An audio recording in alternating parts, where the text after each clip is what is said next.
Some Viking raiders had boyfriends, and the old sagas tried to hide it. Hi guys, welcome back. Forget the poster image of beards and battle axes. The real world was messier. Taunts about unmanly acts could start feuds, while tight warrior bonds kept crews alive. Laws mocked some men, poems praised others, and what happened inside the longhouse depended on status, power, and who called the shots. Was it love, loyalty, survival? Maybe all three, just not the version the storytellers wanted you to remember. You're about to hear the parts of Viking life that slipped between the lines. Tell me the exact time you're watching Dawn Raid or Midnight Sail. If this opened a new side of Viking history for you, hit like so the story can travel farther. They told you Vikings feared nothing, but that's not true. What the toughest men in a mead hall feared most was a whisper. He's not a real man. In Old Norse, there were hot-button words for that stain on a man's name, ergi. The idea of unmanliness, and arger the man branded that way. This isn't academic trivia. It shows up in real rules.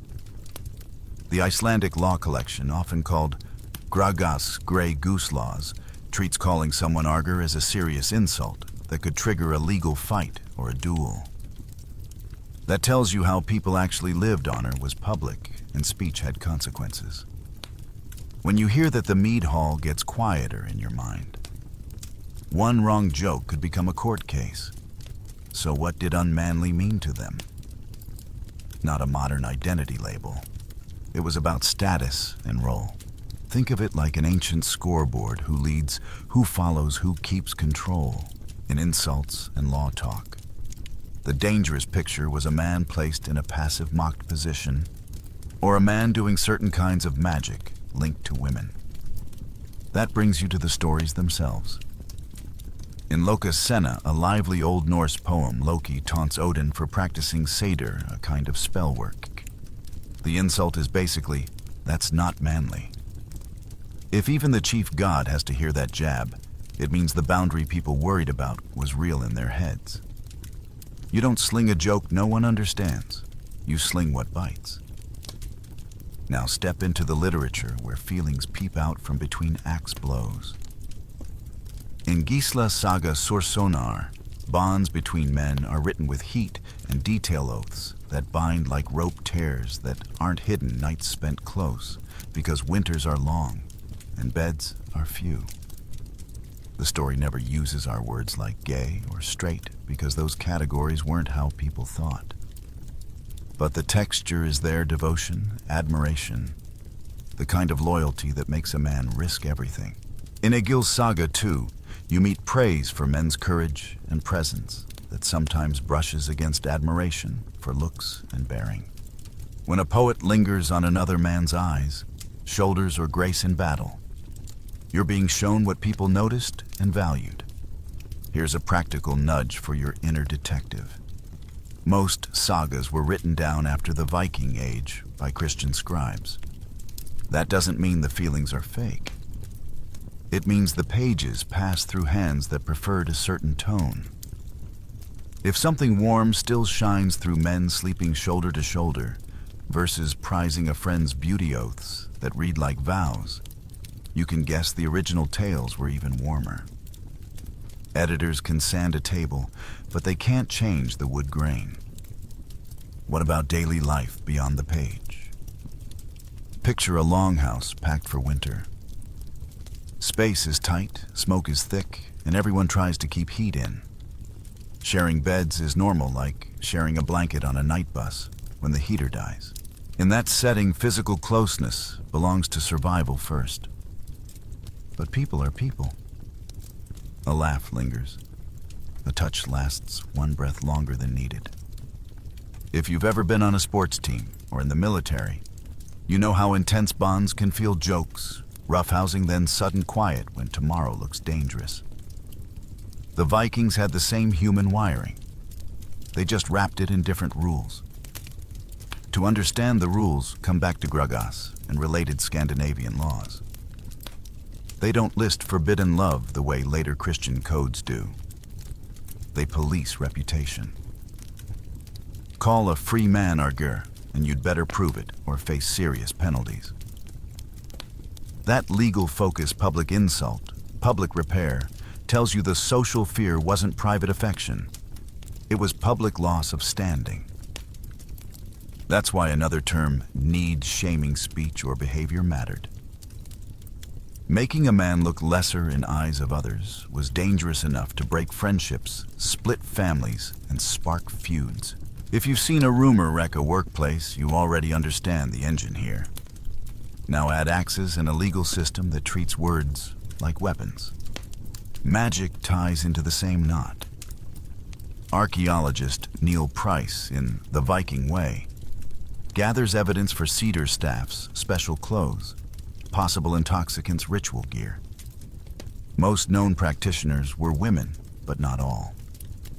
When men stepped into that role channeling forces, sitting in the seer's seat, they risked the same old label of ergi. Again, the point isn't your private feelings. It's whether the crowd thinks you stepped into the wrong lane. Price's bigger message is that gender power and ritual were braided tightly, and tugging one strand moved the rest. You don't need footnotes to feel the logic. If the chief god can be mocked for crossing a line, a fisherman surely watched his steps. Does any of this prove the Vikings were secretly modern? No. It proves something more honest. They were human.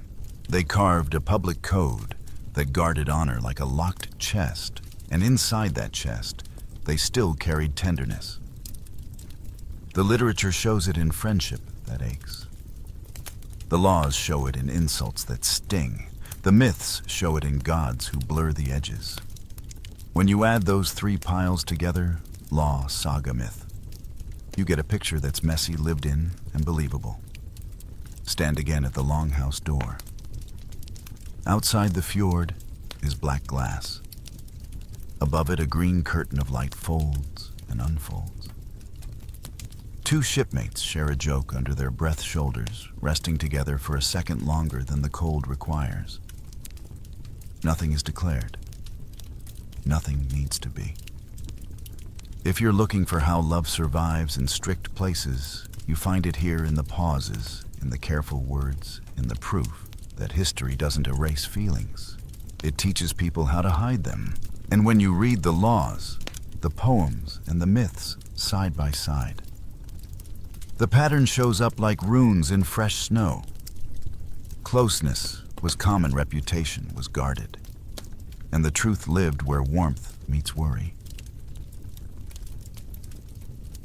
You learn fast that Viking honor is a lock, and every feeling needs a key. In the mead hall, jokes are loud, shoulders are broader than door frames, and the talk is rough as rope, yet under it runs a quiet code. A hand on a shield lingers half a heartbeat. A drinking horn is passed with the thumb brushing knuckles. A cloak is forgotten over a friend's shoulders after watch. No one says the quiet thing aloud. They don't have to. In a world where words can start feuds, gestures carry the load. The shield is the safest place to talk without talking. When men stand shoulder to shoulder in a skjaldborg that locked shield wall, you feel how bodies learn each other's timing. The touch of the rim is a promise I'm here. I won't step back and expose you. On deck, the habit continues. Two shipmates check each other's gear before a gale belt strap male link the lashings on a spear. It's practical, sure. But you know how a practical habit becomes a tenderness if you repeat it enough nights in the rain. Public honor sits on a narrow ledge, yet friendships are allowed to burn hot, as long as the heat looks like loyalty. The sagas love this line. In Fostbredra Saga, the saga of the Sworn brothers, men bind themselves with vows so fierce the room seems to tilt. They promise to stand together, to keep each other's name clean, to answer insult with steel if needed. Nobody calls it romance. They call it being Fostbredur foster brothers. But read the scenes and notice how they look at each other, how anger and worry flash when one is late from a ride. The story isn't arguing a thesis, it's showing you how attachment survives under armor. Gifts do a lot of talking. A ring from a chieftain marks you as his man. A ring from a comrade means something warmer. Arm rings and cloak pins could say what a mouth shouldn't. If you ever swapped a sweatshirt with a best friend in high school and pretended it was nothing, you already understand the vibe. In the Viking world, gifts lock people together into a small company called a Félag, partners in trade or war. Runestones use the word félagi to praise a fallen companion. It's not a love letter, but it is a public confession we shared profit, danger, and a life. Sometimes the only safe way to say you mattered is to carve it in stone and call it partnership. Skaldic poetry turns feelings into armor-plated verse. The poet praises a warrior's swan road courage that's a sea kenning and his bright eyes under the helm. Complimenting a man's looks isn't strange in Old Norse. It's a legal kind of admiration until it isn't. When a poet gets too flowery, someone will cough, and the line between praise and blushing gets thin. That's the art you hide the warm parts in kennings and rhythm, so the crowd hears bravery while the man you're singing to hears everything else. If you've ever texted nice form on that presentation, when you meant I couldn't look away, you're already speaking Skald. The code even shapes how men fight and make peace. A light brush on a shield can mean I'll speak for you at the thing, the assembly. A slow hand to a sword hilt can mean don't push me or I call for Holmganga, the formal duel. In that climate, private affection must wear public clothes loyalty oath song. You don't hide your closeness, you rename it. And because everyone understands that language, the room lets it live. Now step into a longhouse during a storm. The benches are packed. Someone begins a boasting game. Someone else pulls out a harp and tunes a thin string that always sounds like homesickness. You watch two men share a fur. No one comments because the door is rimmed with ice and the roof groans. Survival explains everything. But you see more than survival. The way one tucks the fur under the other's leg, the way both pretend not to notice, there's your dictionary of the unsaid. Quick check-in. Have you ever sat next to a friend on a long bus ride and pretended to sleep so you could keep leaning? That's the page you're on. Women see the code too, and more often than not, keep their own counsel. Later we'll visit queens and shield maidens, but even here in the corners of the hall, you notice wife and sister watching the shield wall of men's jokes with patient eyes. They've heard the same verses. They've folded the same cloaks. The household breathes in rhythm with its crew and compassion. Who gets an extra ladle of stew, who gets the dry boots, is spread with a fairness that often reveals who is cherished. You don't need a scribe to label it. The ladle tells you. Honor isn't only fear of insult. It's also a method for protecting what you love. The Vikings put locks on speech so feelings wouldn't get stabbed by the first loudmouth with a cup. That's why a direct accusation could end in a lawsuit or a duel. And why the safest way to talk was sideways. If this sounds exhausting, it was. But it also built art. Poetry improves when it has to dodge knives. Customs refine when they have to carry two meanings at once. The shield becomes a wall and a whisper. Every so often, the code slips. A man sings too long about another man's falcon bright face, or a drunk guest crosses the line from praise into mockery. Eyes narrow. Someone mentions the law. The room stiffens like frost. If you're thinking this feels like modern workplace slack except with axes, you're not wrong. Do you play the joke off, offer an apology gift, call for witnesses?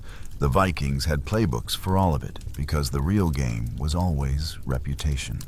You end the night outside where the hour is so late the stars feel like pins through black cloth. The longship's hull creaks. A palm presses a shield once, then twice. No names, no oaths, just a message sent along wood grain. I'm with you. Touching swords is flashy and public. Touching shields is quiet and brave. In a world where the wrong word can pull the roof down, the safest language is the steady push of your weight against a friend's side, keeping the wall tight, keeping the storm out. You learn fast that steel isn't the sharpest thing in the North Song is. A blade can cut a man. A stanza can cut his place in the world. In these halls, a verse is like a thrown axe with a silk ribbon on it. Everyone claps. Someone bleeds. The Vikings even built rules for this. Defamatory verse has a name need, and it isn't just being mean. Carve a scorn pole, compose a mocking stanza that brands a free man as unmanly, or hint that he's arger, and you've stepped into the legal arena. The Icelandic law tradition, think Gragas, the Grey Goose laws, treat such attacks as punishable. Not say sorry, and bake a pie punishable, more like fines, duels, even outlawry in worse cases. When words get that serious, every syllable starts wearing armor. So you sit close to the fire and listen to how the poet's scalds thread the needle. First, the text specs. The prestige meter is drotkvet, a tongue twister of alliteration, internal rhyme and stress counts that would make a modern rapper sweat. Why so complicated? Because packed language lets you hide two meanings in one line, like a letter tucked into chain mail. Compliment a man's sword hand and a half-drunk ear hears courage. The man himself hears you noticing the veins on his wrist. Legal, tasteful, and just warm enough to keep the longhouse interesting. The culture gives you two toolkits, shame and praise. Shame lives in need, and senna, a flighting match insult tennis in verse.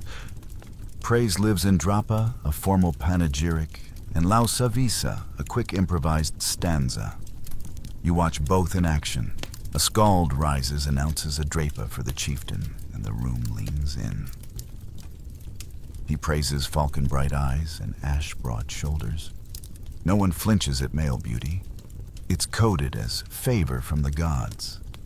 If the skald wants to get bolder, he piles on Kenning's poetic riddles. The sea becomes the swan road blood, the woundu a handsome fighter, the battle candle's bearer. Its gorgeous camouflage admiration wrapped so thoroughly in craft that the law can't get a grip on it. Then someone else, usually bolder, often tipsy, tries a senna. The air changes. He hints a rival has soft hands or sits too far from the shield wall, a polite way of implying passivity. One more step and the room would have to treat it as a legal shot. Do you ever watch a stand-up set and feel the crowd go from laughing to holding their breath? That's the vibe.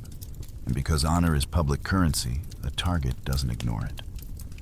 He answers with a quip, a counterstanza, or the cool promise of Holmganga, a duel. Words decide whether swords come out. Poetry also polices romance. Not with a modern rulebook, but with the same obsession protect reputation. There's a specific red flag for love songs, Mansonger naming and serenading a woman in a way that dents her standing. Some laws treat that as a serious offense. You can write about longing all day. The trouble starts when your lines tag a person and turn desire into public rumor. If you've ever subtweeted someone and then wished you hadn't, congratulations, you have Viking problems. Now watch how song shields what needs shelter. Loyalty between men can be sung hot oaths, gifts, bed sharing on winter nights, and it stays socially safe as long as the poet keeps it in the lane of courage and comradeship.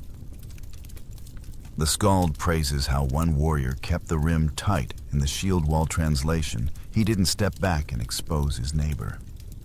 The line reads, as tactics. But for the people who know it, also reads as care.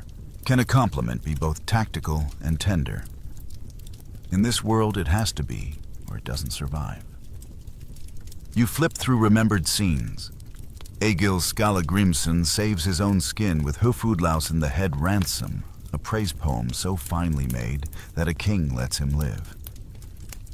That's raw proof that verse can move fate. In love-tangled stories like Cormac's saga, poetry heats the room. Desire gets pushed into meter because prose would blow the lid off. Even in battle-heavy tales, Gretti's saga, Njal's saga, the lightning strikes of single-stanza lausa visur let men say things they couldn't survive saying in plain speech. A rushed line about a comrade's light over water can be read as courage or as glow your ears choose.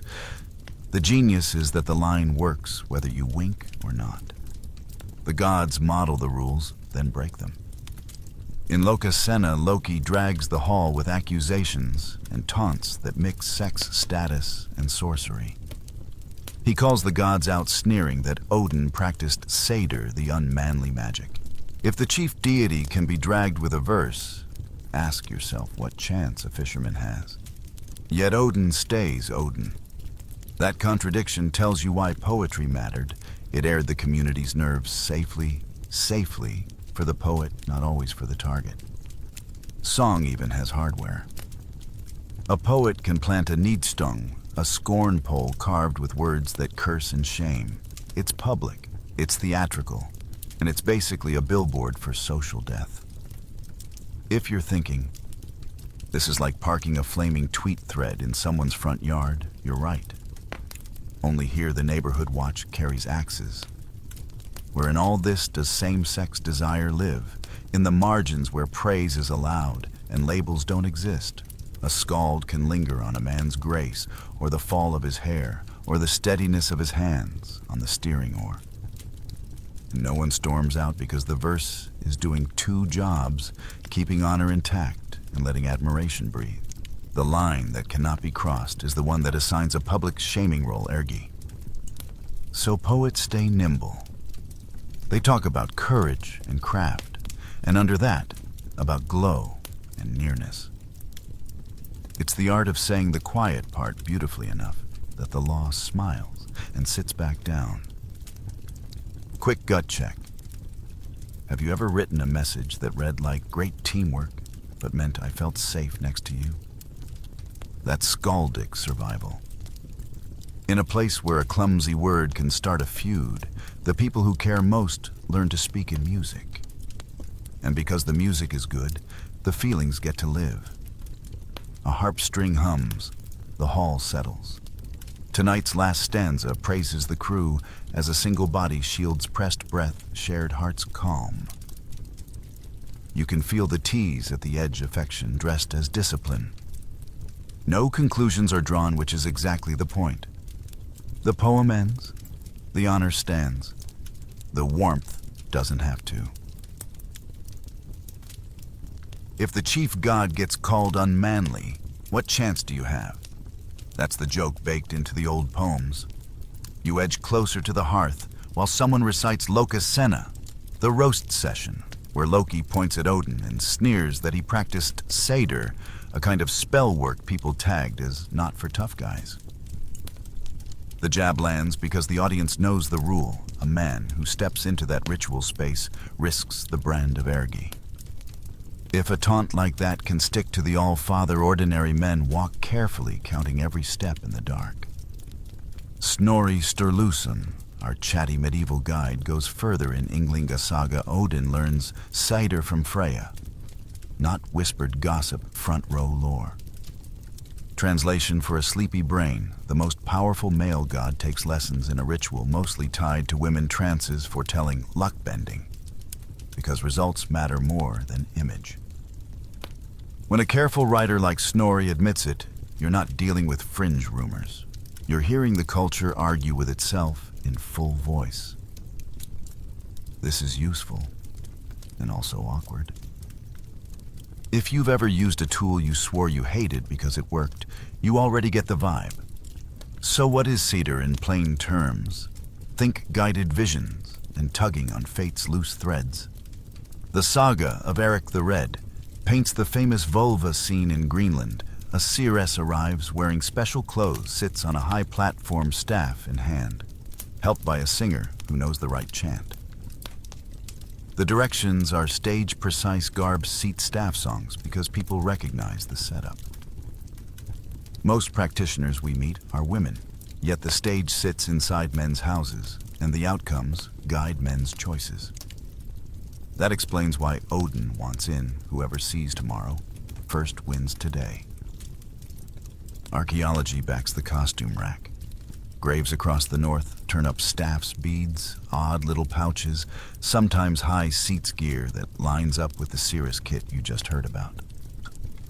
Scholars debate each item, but you don't need artifact numbers to read the pattern. There's a recognized ritual role with props and respect. Hidden in that is the social rule we've been tracking all night. When a man reaches for those props, eyes sharpen and whispers, "Wake." Step outside for air. The sky looks like spilled ink with green light stitched across it. Here's the paradox sitting beside you on the log. Odin breaks the code and still stays Odin. The rule wasn't fake.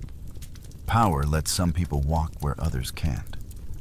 If the All-Father wants a glimpse of fate, he'll take it side-eye or not. Meanwhile, regular men learn a workaround, borrow the benefits without wearing the costume. Let the women of the household host the rite. Let a traveling specialist do the chanting. You just listen to the ant's answer and pretend you don't care how the sausage gets made. The myths love boundary flips. In Thrymsk Veda, Thor cross-dresses as a bride to reclaim his hammer. The poem plays it for laughs. Thor's appetite at the wedding feast, a veil doing its best against a beard. But the crowd accepts the disguise because saving the community beats fashion rules. Loki shapeshifts into a mare and later shows up with an 8-legged foal. Yes, he is Sleipnir's mother. Kids snicker. Adults hear the message even a trickster can carry life, even a thunderer can wear lace for a mission. When stories keep rehearsing these moves, it means the culture has them memorized, even if it winks while performing. Back in the longhouse, watch a practical night. A chieftain wants to know if a voyage will pay. He invites a vulva, honors her seat, and the room hushes as she sings Tomorrow into focus. No one accuses the host of softness. Out comes by silence. But if a man led the rite himself, whispers might start. Is he stepping out of his lane? That's the tightrope. Use the power. Dodge the label. Quick check. Have you ever let a friend send the risky message you drafted because their name would draw less heat? Same survival instinct. There's a quieter counter-argument inside the sources. Lokasenna throws shade because everyone knows Seder works. Snorri slots Odin's training into royal origin stories because it explains success. The Greenland CRS scene is practical down to the lunch plan, which means households wanted her there. If the practice were empty, the literature wouldn't bother telling you the fabric of her cloak. The insult stings precisely because the magic matters. Shift the camera to the women. In the sagas, women who manage ritual, arrange marriages, and steer households often have the calmest hands in the room.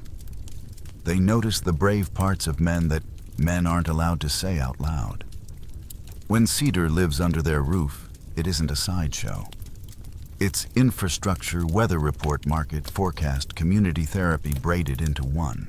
Men might grumble about unmanly arts, then quietly live by the results. You've seen this dynamic. The person everyone teases about intuition also has the emergency kit packed and the numbers right. Odin himself is a lesson in double vision.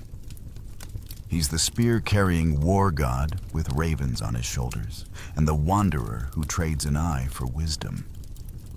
He wins battles, and sometimes wins, by not fighting, by knowing when to turn a wind, when to soften a heart, when to throw a net over chance.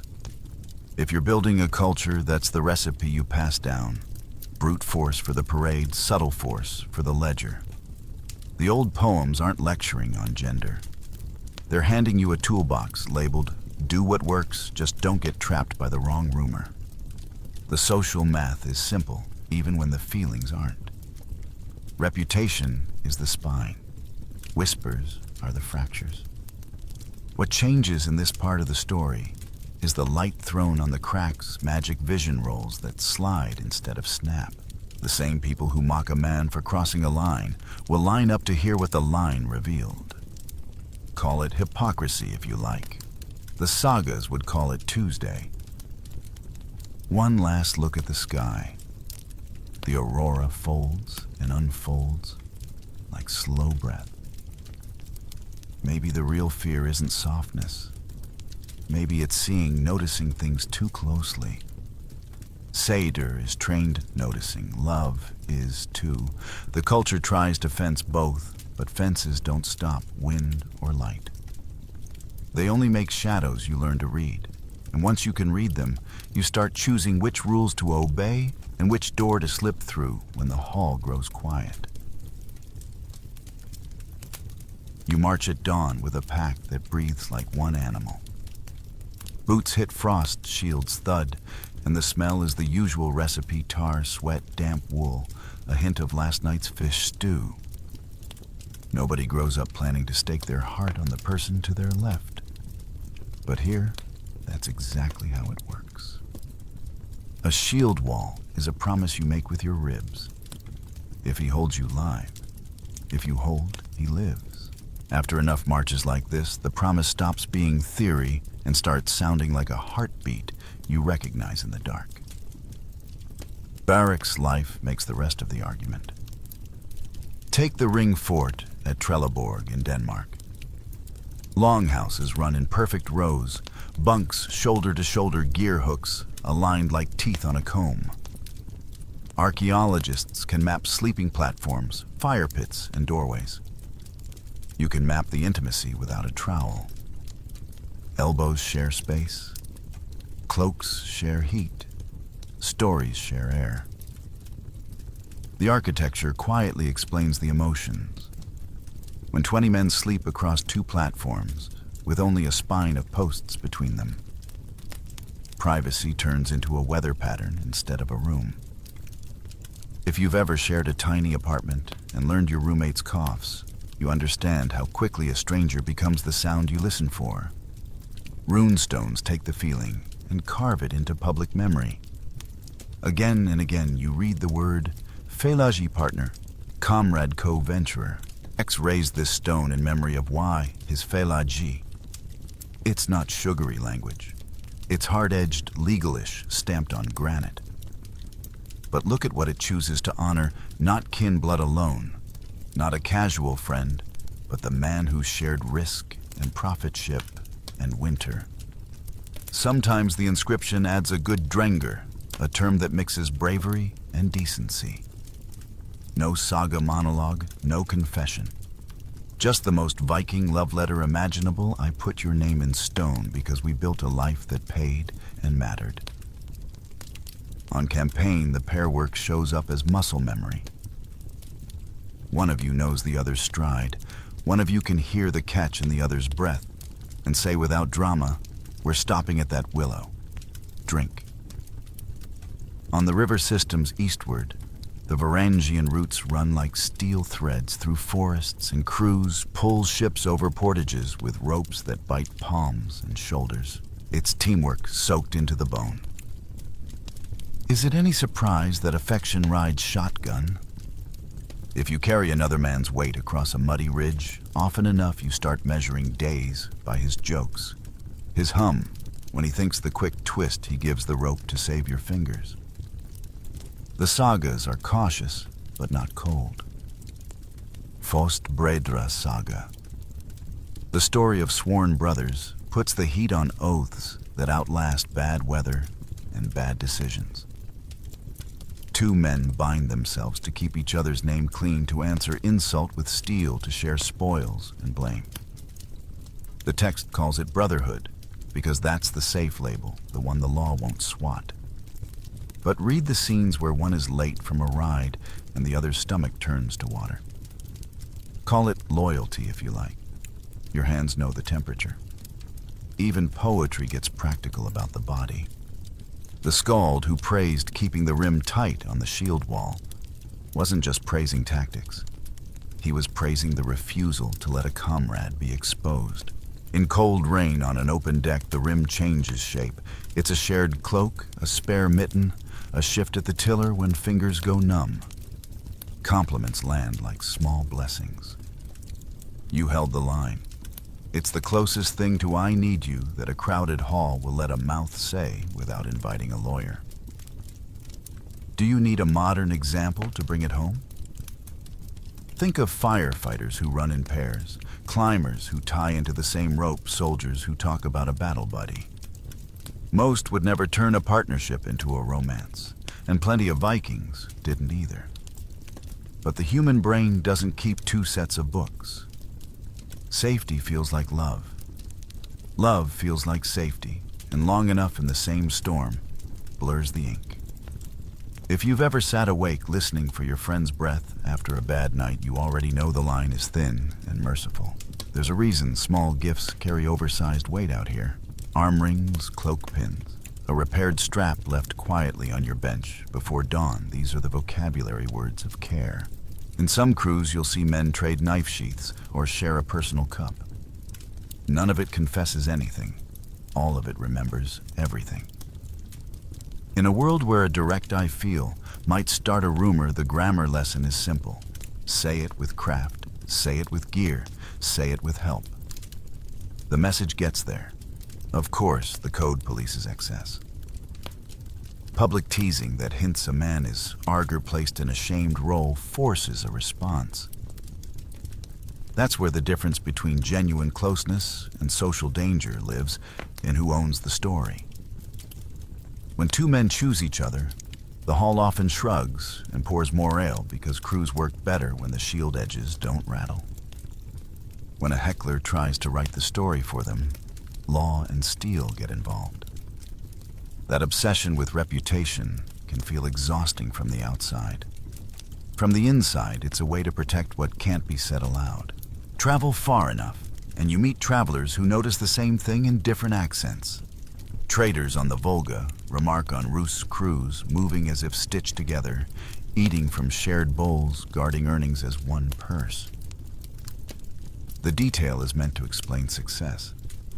It accidentally explains emotion. You can call it discipline, and it is. You can also call it attachment, because that's how discipline survives the 4th month of bad wind. Back at camp, you take first watch. Your partner sleeps under a rough wool cloak, mouth open, the dull snore you pretend to hate, because pretending keeps the edge off. You tighten the cloak, tuck it, so the draft can't find his neck, and stand there with the spear grounded, listening to the night lick the reeds. Tomorrow, you'll lift together, pull together, fight together. Tonight, you do the oldest thing: you keep the person you care about warm. The rest, the words, the categories, can wait for daylight. Warmth can't.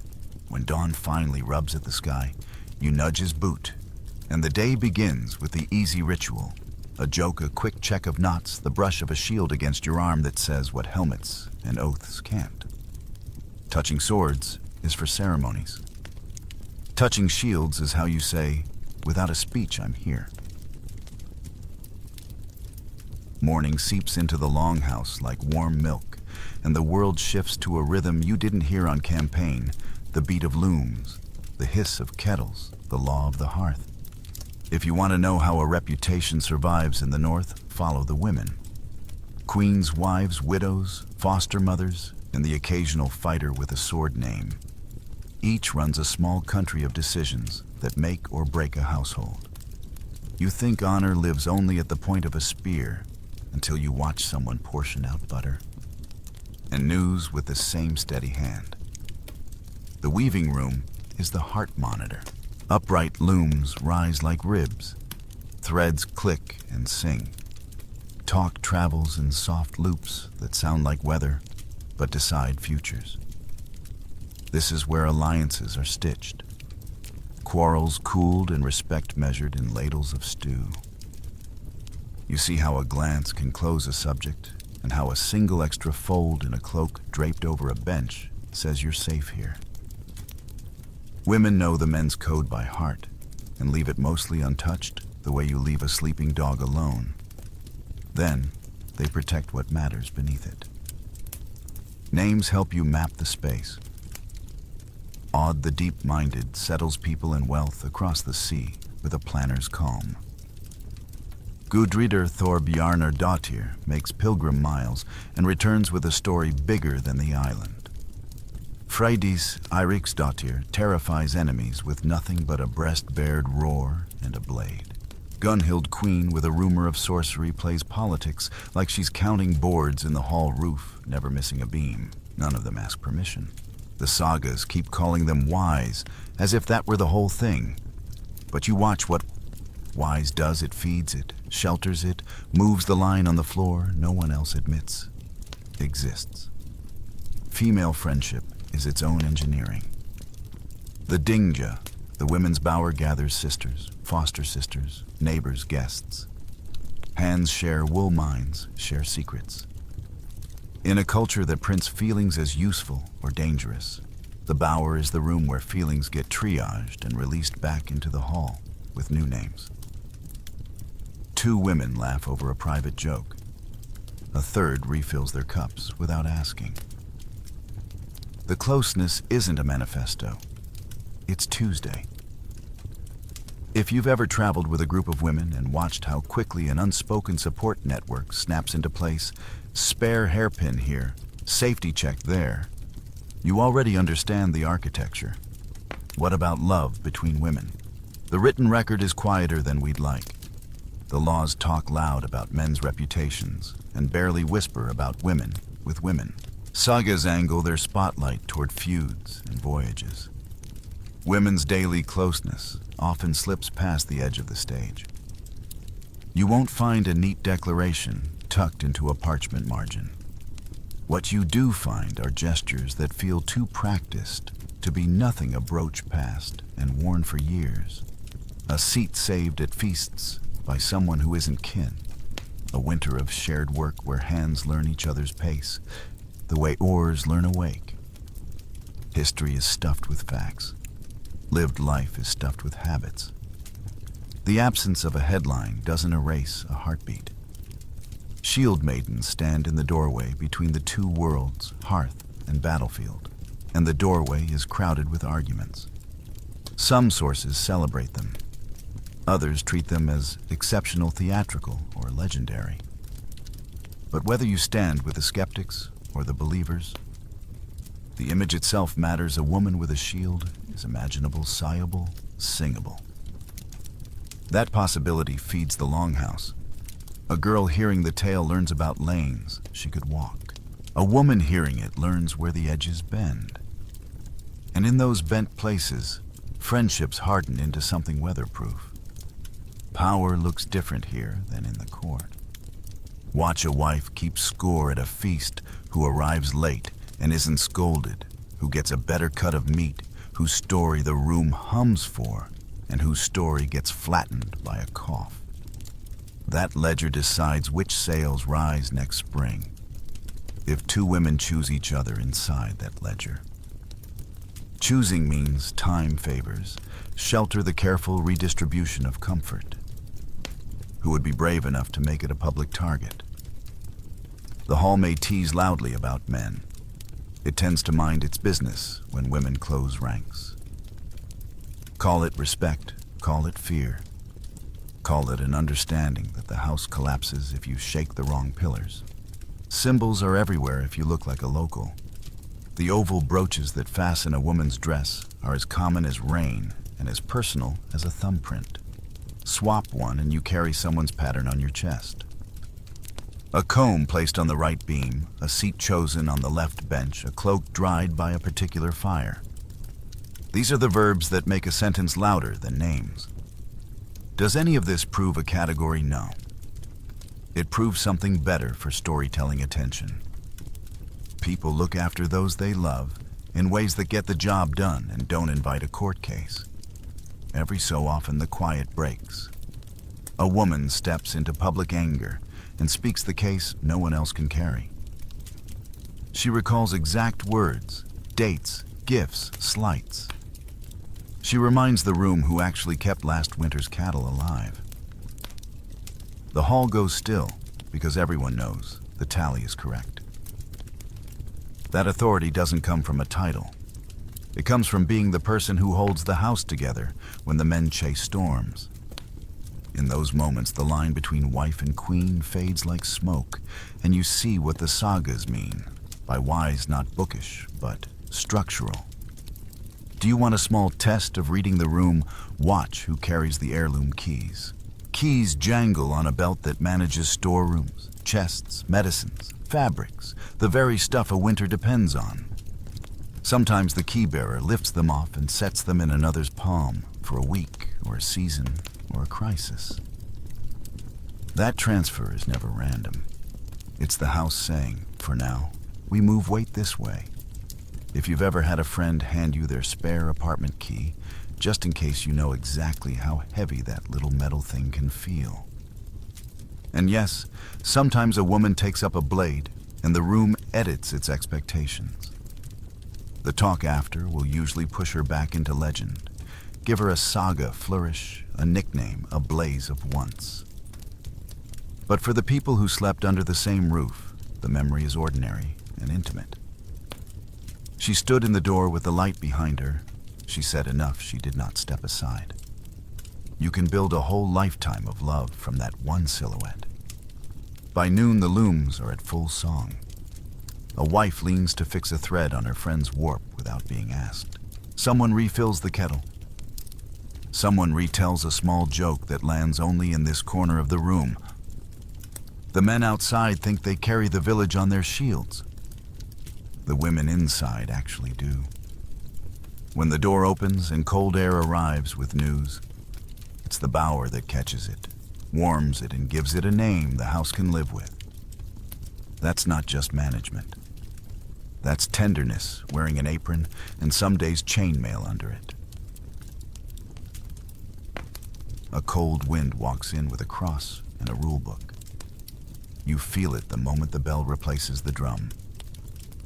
The old honor code still stands, but now another language arrives, the language of sin and penance, and it wants the last word. Kings turn into missionaries, missionaries turn into lawmakers, and the mead hall learns a new fear, not just what will people say, but what will God judge. Start with dates you can taste.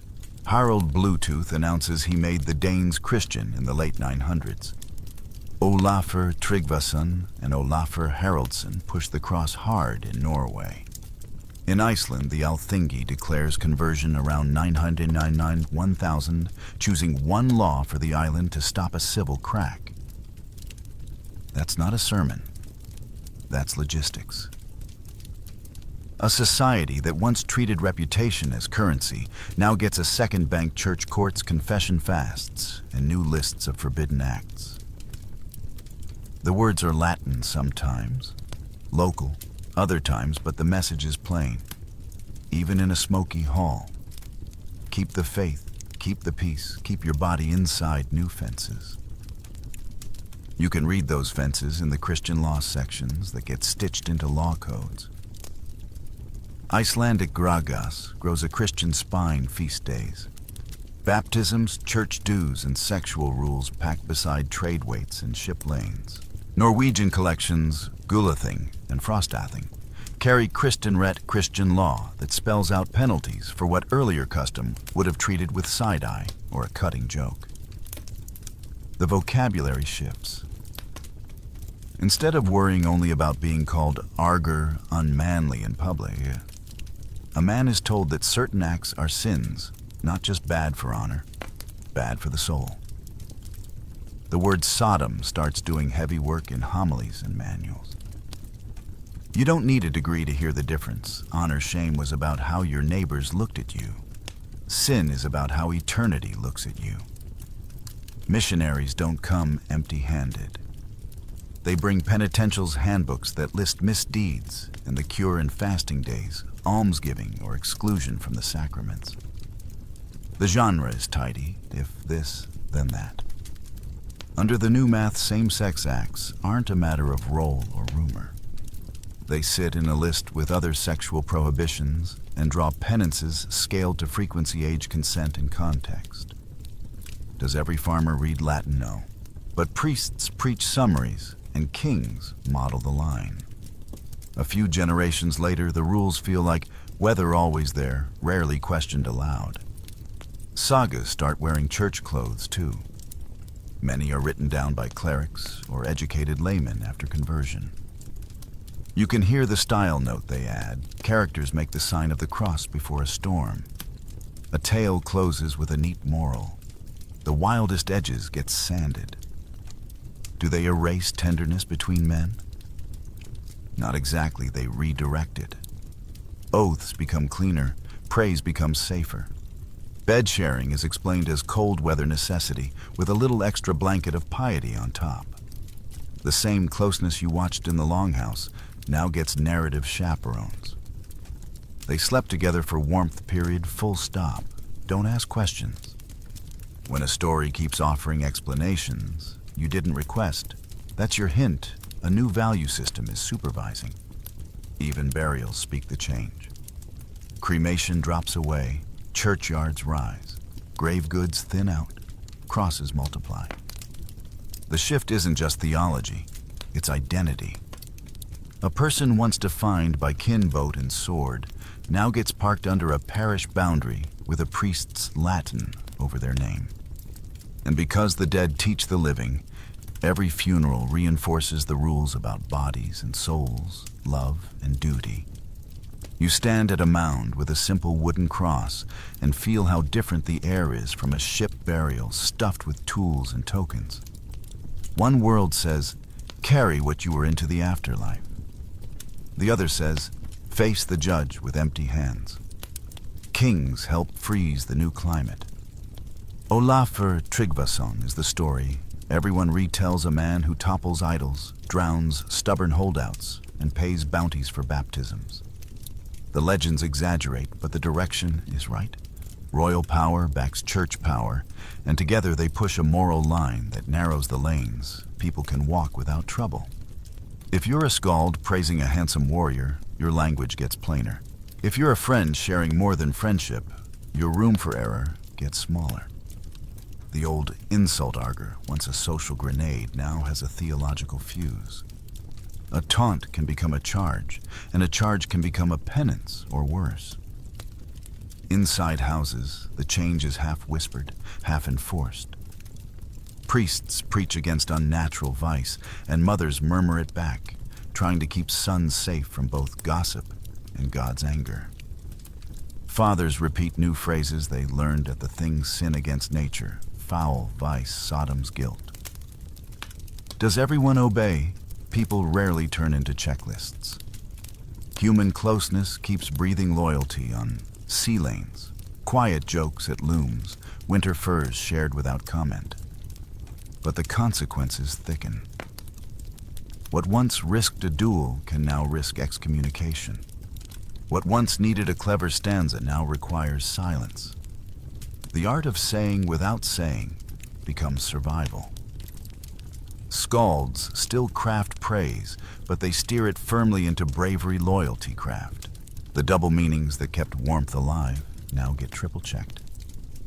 You can still sing about bright eyes under the helm, but you drop the extra flourish that would have made the room smile in the old days. You can still call someone Filagi, but you keep the inscription, business-like partnership profit voyage, because the priest blesses stones now and reads everything with a new dictionary. Even the laws of hospitality get baptized. A vulva's seat becomes a bishop's bench. The advice once chanted in trance becomes counsel given after a psalm. Communities still look for foresight, weather markets luck, but they learn to call it God's will and providence instead of clever magic. It's the same hunger to know tomorrow, with new labels sewn on. The old fear. What will the hall say now shares the room with a new fear. What will my confessor ask? Two lanterns light the same path, but one of them flickers toward eternity. If you're inside this change, you adapt the way people always do. You learn which priest scolds and which priest listens. You learn which king punishes and which king winks. You choose words that look like duty and carry other cargo care wrapped in comradeship admiration braided into discipline. The cold front doesn't kill warmth. It pushes warmth indoors behind thicker doors into smaller circles. You still feel a shield press against your arm in the dark, and you still breathe easier when it does. You just don't sing about it as loudly, and when you pray, you choose your nouns with care. You kneel where the wind always wins, on a low ridge in grass, the color of old rope. And you learn that the ground keeps better secrets than the sagas.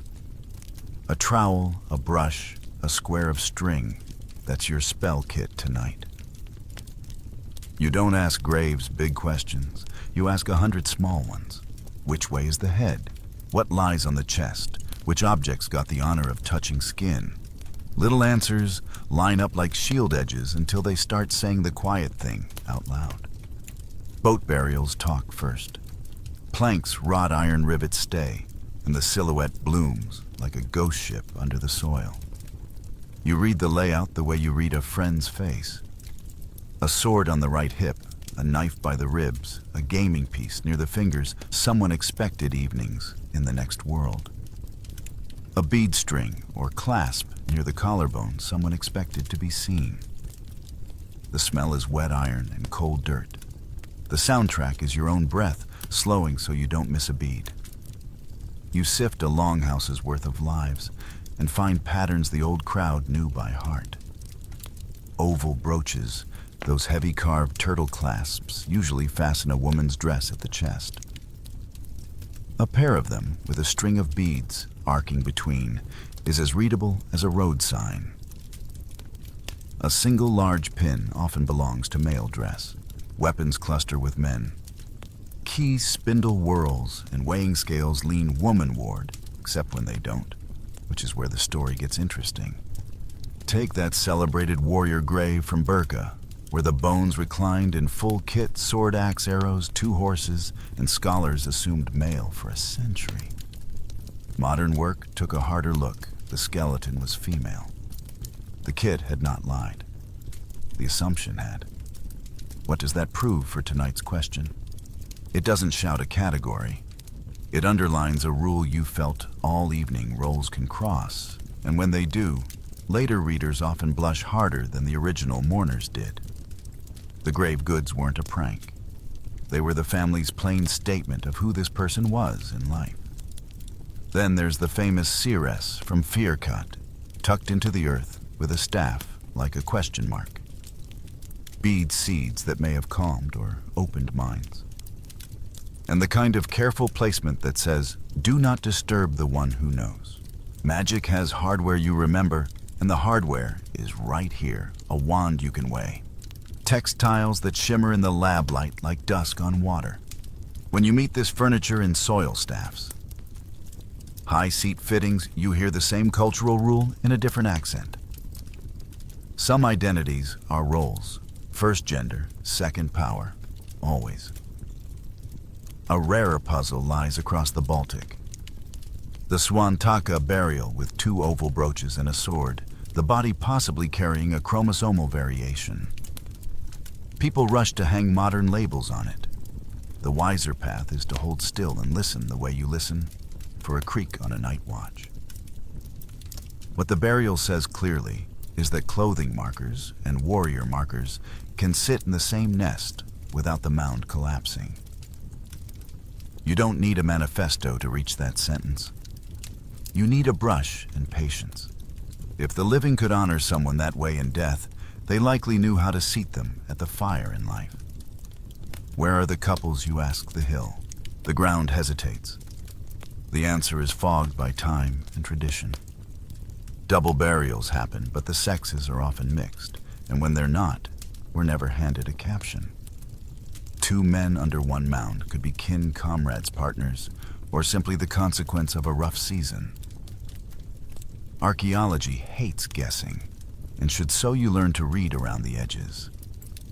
A stone raised for a felagi tells you a bond mattered enough to buy granite.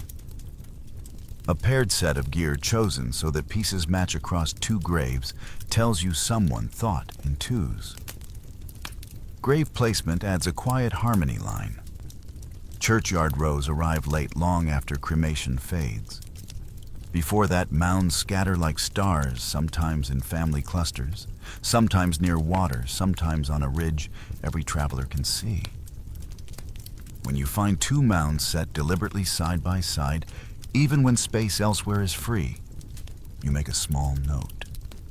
The dead do not pick real estate. The living do.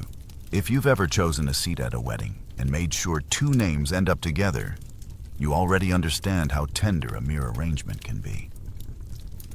The jewelry drawer in the earth keeps telling small truths. Beads aren't just pretty, they're memory knots. A broken string repaired with new colors, an exotic amber next to cheap glass, a pendant with a tiny hammer or a cross.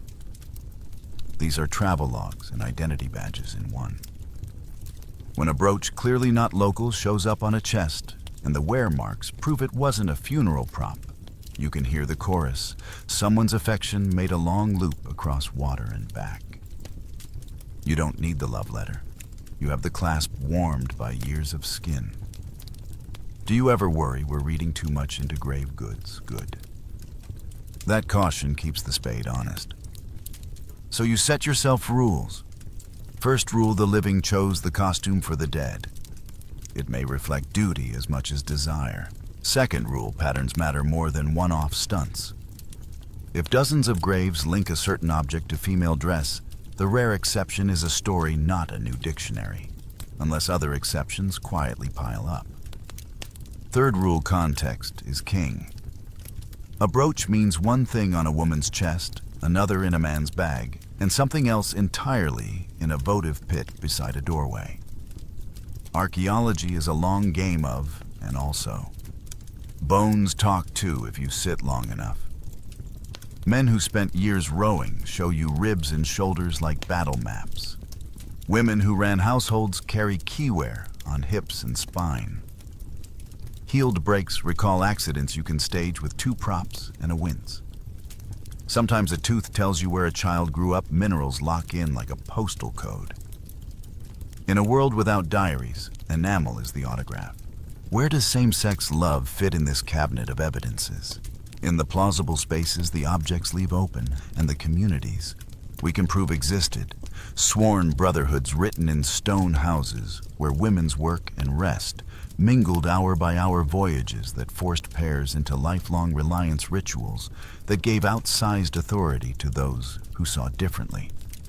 The graves don't hand you a banner that says this. They hand you a vocabulary ring brooch staff seat sword and dare you to speak carefully.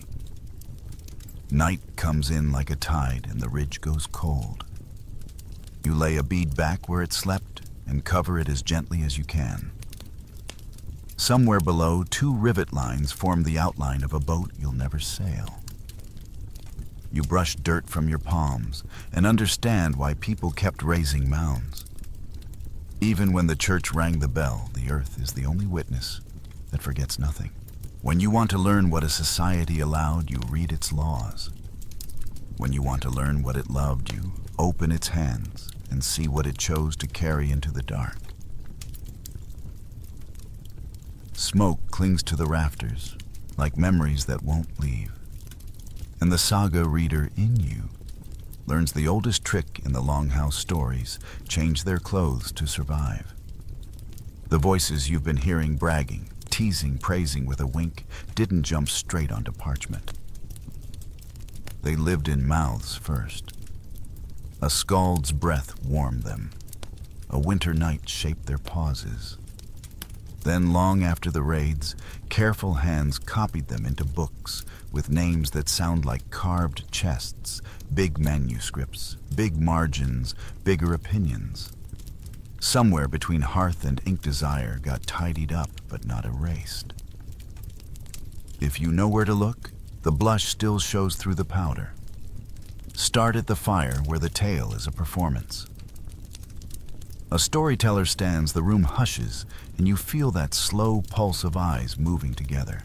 He can make a crowd laugh without saying the quiet part out loud. He can make a bench cry by praising a friend's steadiness on the steering oar. Everybody understands the double meanings because they sleep on the same floors and shiver under the same furs. Now jump to the scribe's desk. A quill scratches a candle gutters, and a monk who has never hauled a boat over a marsh decides which line is edifying. Of course, the temperature changes. But here's the surprise: he doesn't throw everything into the fire. He smooths the edges and leaves fingerprints. You read a tale and feel it. The narrator explains that two men shared a bed for warmth, full stop, and you catch the little cough in the phrasing. Why the disclaimer? No one explains bread as for hunger or boots as for walking. When an explanation keeps showing up where you didn't ask for it, that's a scribe whispering. Don't look too closely. You keep looking anyway. Once you start, you see the pattern everywhere. In one corner, a saga praises a warrior's bright eyes under the helm and ash-broad shoulders, which is normal praise. In the next breath, the text rushes to confirm his bravery, as if anyone in the room doubted. In another, a friendship is sworn, with vows that feel like a ceremony, gifts exchanged, reputations. Linked tears, not mocked, and the scene moves on before the air can get warm. It's like watching two people touch shields and immediately compare axe maintenance to keep the peace. Some stories still let desire lean on the doorframe a second longer. A poet composes stanzas for a comrade with too much glow to be purely tactical. A hero rages with a jealousy that makes no legal sense, but perfect human sense. A foster brother arrives late from a ride and the other's stomach drops into his boots. The manuscript doesn't call it love. It doesn't have to.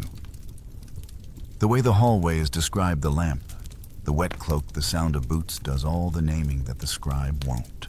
Then you spot the sandpaper. A scene that should be messy is suddenly neat. A joke that would bite is filed toothless. A feud that brewed for chapters resolves with a tidy prayer and a closing sentence about God's will. The editor's hand is generous with morals, stingy with blushes. You can almost hear the quill keep the oath, soften the heat. Keep the bravery, redirect the gaze. Keep the bed-sharing state the temperature. In a culture that learned to measure reputation in decibels, the written version lowers the volume and calls it clarity. But even tidy scribes love a good insult, and insults are receipts. When a flighting match leans toward branding a man, Arger the copyist usually leaves it in because it's part of the plot machinery. Charge, countercharge, dual consequence. That keeps the law logic alive while trimming the tenderness that would have made the charge feel less like comedy and more like grief. It's the oddest preservation instinct. Keep the weapon, hide the wound. Scribes also inherited a toolbox. They couldn't fully audit kennings, the riddle metaphors that packed two meanings in one line, like a secret under a floorboard. A swan-rowed sea can carry a bright flame courage, and if the performer lets the vowel linger, a human glow that everyone in the hall can picture without getting out their law codes. The written text pins the words to the page, but it can't pin the second meaning. Your mouth supplies it. Your memory supplies it. Ironically, the safer the wording, the easier it is to read warmly. Manuscripts themselves talk like rooms. One book gives a scene an extra sentence about a kiss on a brow, comfort, nothing more, move along. Another copy of the same saga drops it, and the night gets colder. A scribe squeezes in a margin note to praise a character's modesty right after a heated vow. Another scribe leaves the space blank and lets the vow breathe. You're not playing detective for the thrill of it. You're learning how communities negotiated what could be said. If you've ever told a story to your grandparents one way, and to your friends another, congratulations. You were a medieval scribe for 5 minutes. The churchy aftertaste shows up as well-meaning labels. A character makes the sign of the cross before a fight. A tricky episode ends with a nod to Providence. That adds theology, but subtracts ambiguity. And ambiguity is where unsaid feelings like to live. Still cracks open. A writer will spend a whole paragraph describing a man's presence, the way rooms relax when he walks in, the way animals trust him, the way eyes follow him in silence, and then slap on a quick line about many were his friends. Friends, yes, but the page just drew a halo only one person in the room really sees. Ask yourself a pair of questions as you read. What did they choose to keep, and what would be too strange to invent if nothing like it ever happened? If bed sharing is truly nothing but weather, why does it carry so much plot? If men praising other men's beauty is neutral, why does the language blush and change lanes right after? If vows between two warriors are merely legal, why does the breaking of one feel like a heartbreak scene with swords standing in for tissues? Your answers don't need modern labels. They need the calm patience of someone who has stood watch under the aurora and learned to read small lights. You keep a little ledger in your head, things the page tries to hide and things it can't. The law words survive because they're useful. The jokes survive because they're fun. The closeness survives because too many people needed it. A literate editor might tidy the room. He can't repaint the smell of wet wool or the shape of two shoulders touching in a doorway when the wind kicks up. He can't stop the old poet in the back from humming a line that lands warmer than the official version. He can't stop you from hearing the second meaning. By midnight, the hall's noise drops to embers, and you're still turning pages in your head. The sagas don't confess on command, but they don't lie either. They do what people in strict houses always do. They put tenderness in practical clothes and let it work. You've seen it among shields and looms in graves and on river roads. You see it here in ink. The letters say courage and loyalty. The margins say softly, remember how the shield pressed back. What if the softest sound in the Viking world wasn't the whisper, but the answer to it? You've chased that hush from mead hall to grave mound, and now the night feels new, the kind of new you get when you finally hear what the room has been saying under the jokes. The old insult tried to brand people with arguer, and ergi tried to turn closeness into a courtroom problem. But again and again, the living replied without speeches, by tightening the rim of a shield wall, by passing a cloak, by carving felagi in stone, and letting granite do the talking. That's the quiet that wins the practical yes to a loud no. Stand by the water and let the shoreline stack its memories. Longships once slid here, Dragonhead's glaring crews moving as one body. You know now that the one body isn't just tactics. It's the math of trust, counting breaths, checking straps, trading warmth in dark weather. The old fear said, "What will people say?" The older truth said, "We still have to keep each other alive." Ask yourself in your own life, who is the person you pack an extra snack for without thinking? Who gets the text when the sky looks wrong? That is how loyalty turns into shelter without changing costumes. Walk inland and pass a stone someone paid good silver to raise. The runes tell a short story like always. So-and-so raised this in memory of so-and-so, his felagi. If you're used to modern love letters, this looks chilly. If you've been living in this world for 9 sections, you can feel the heat.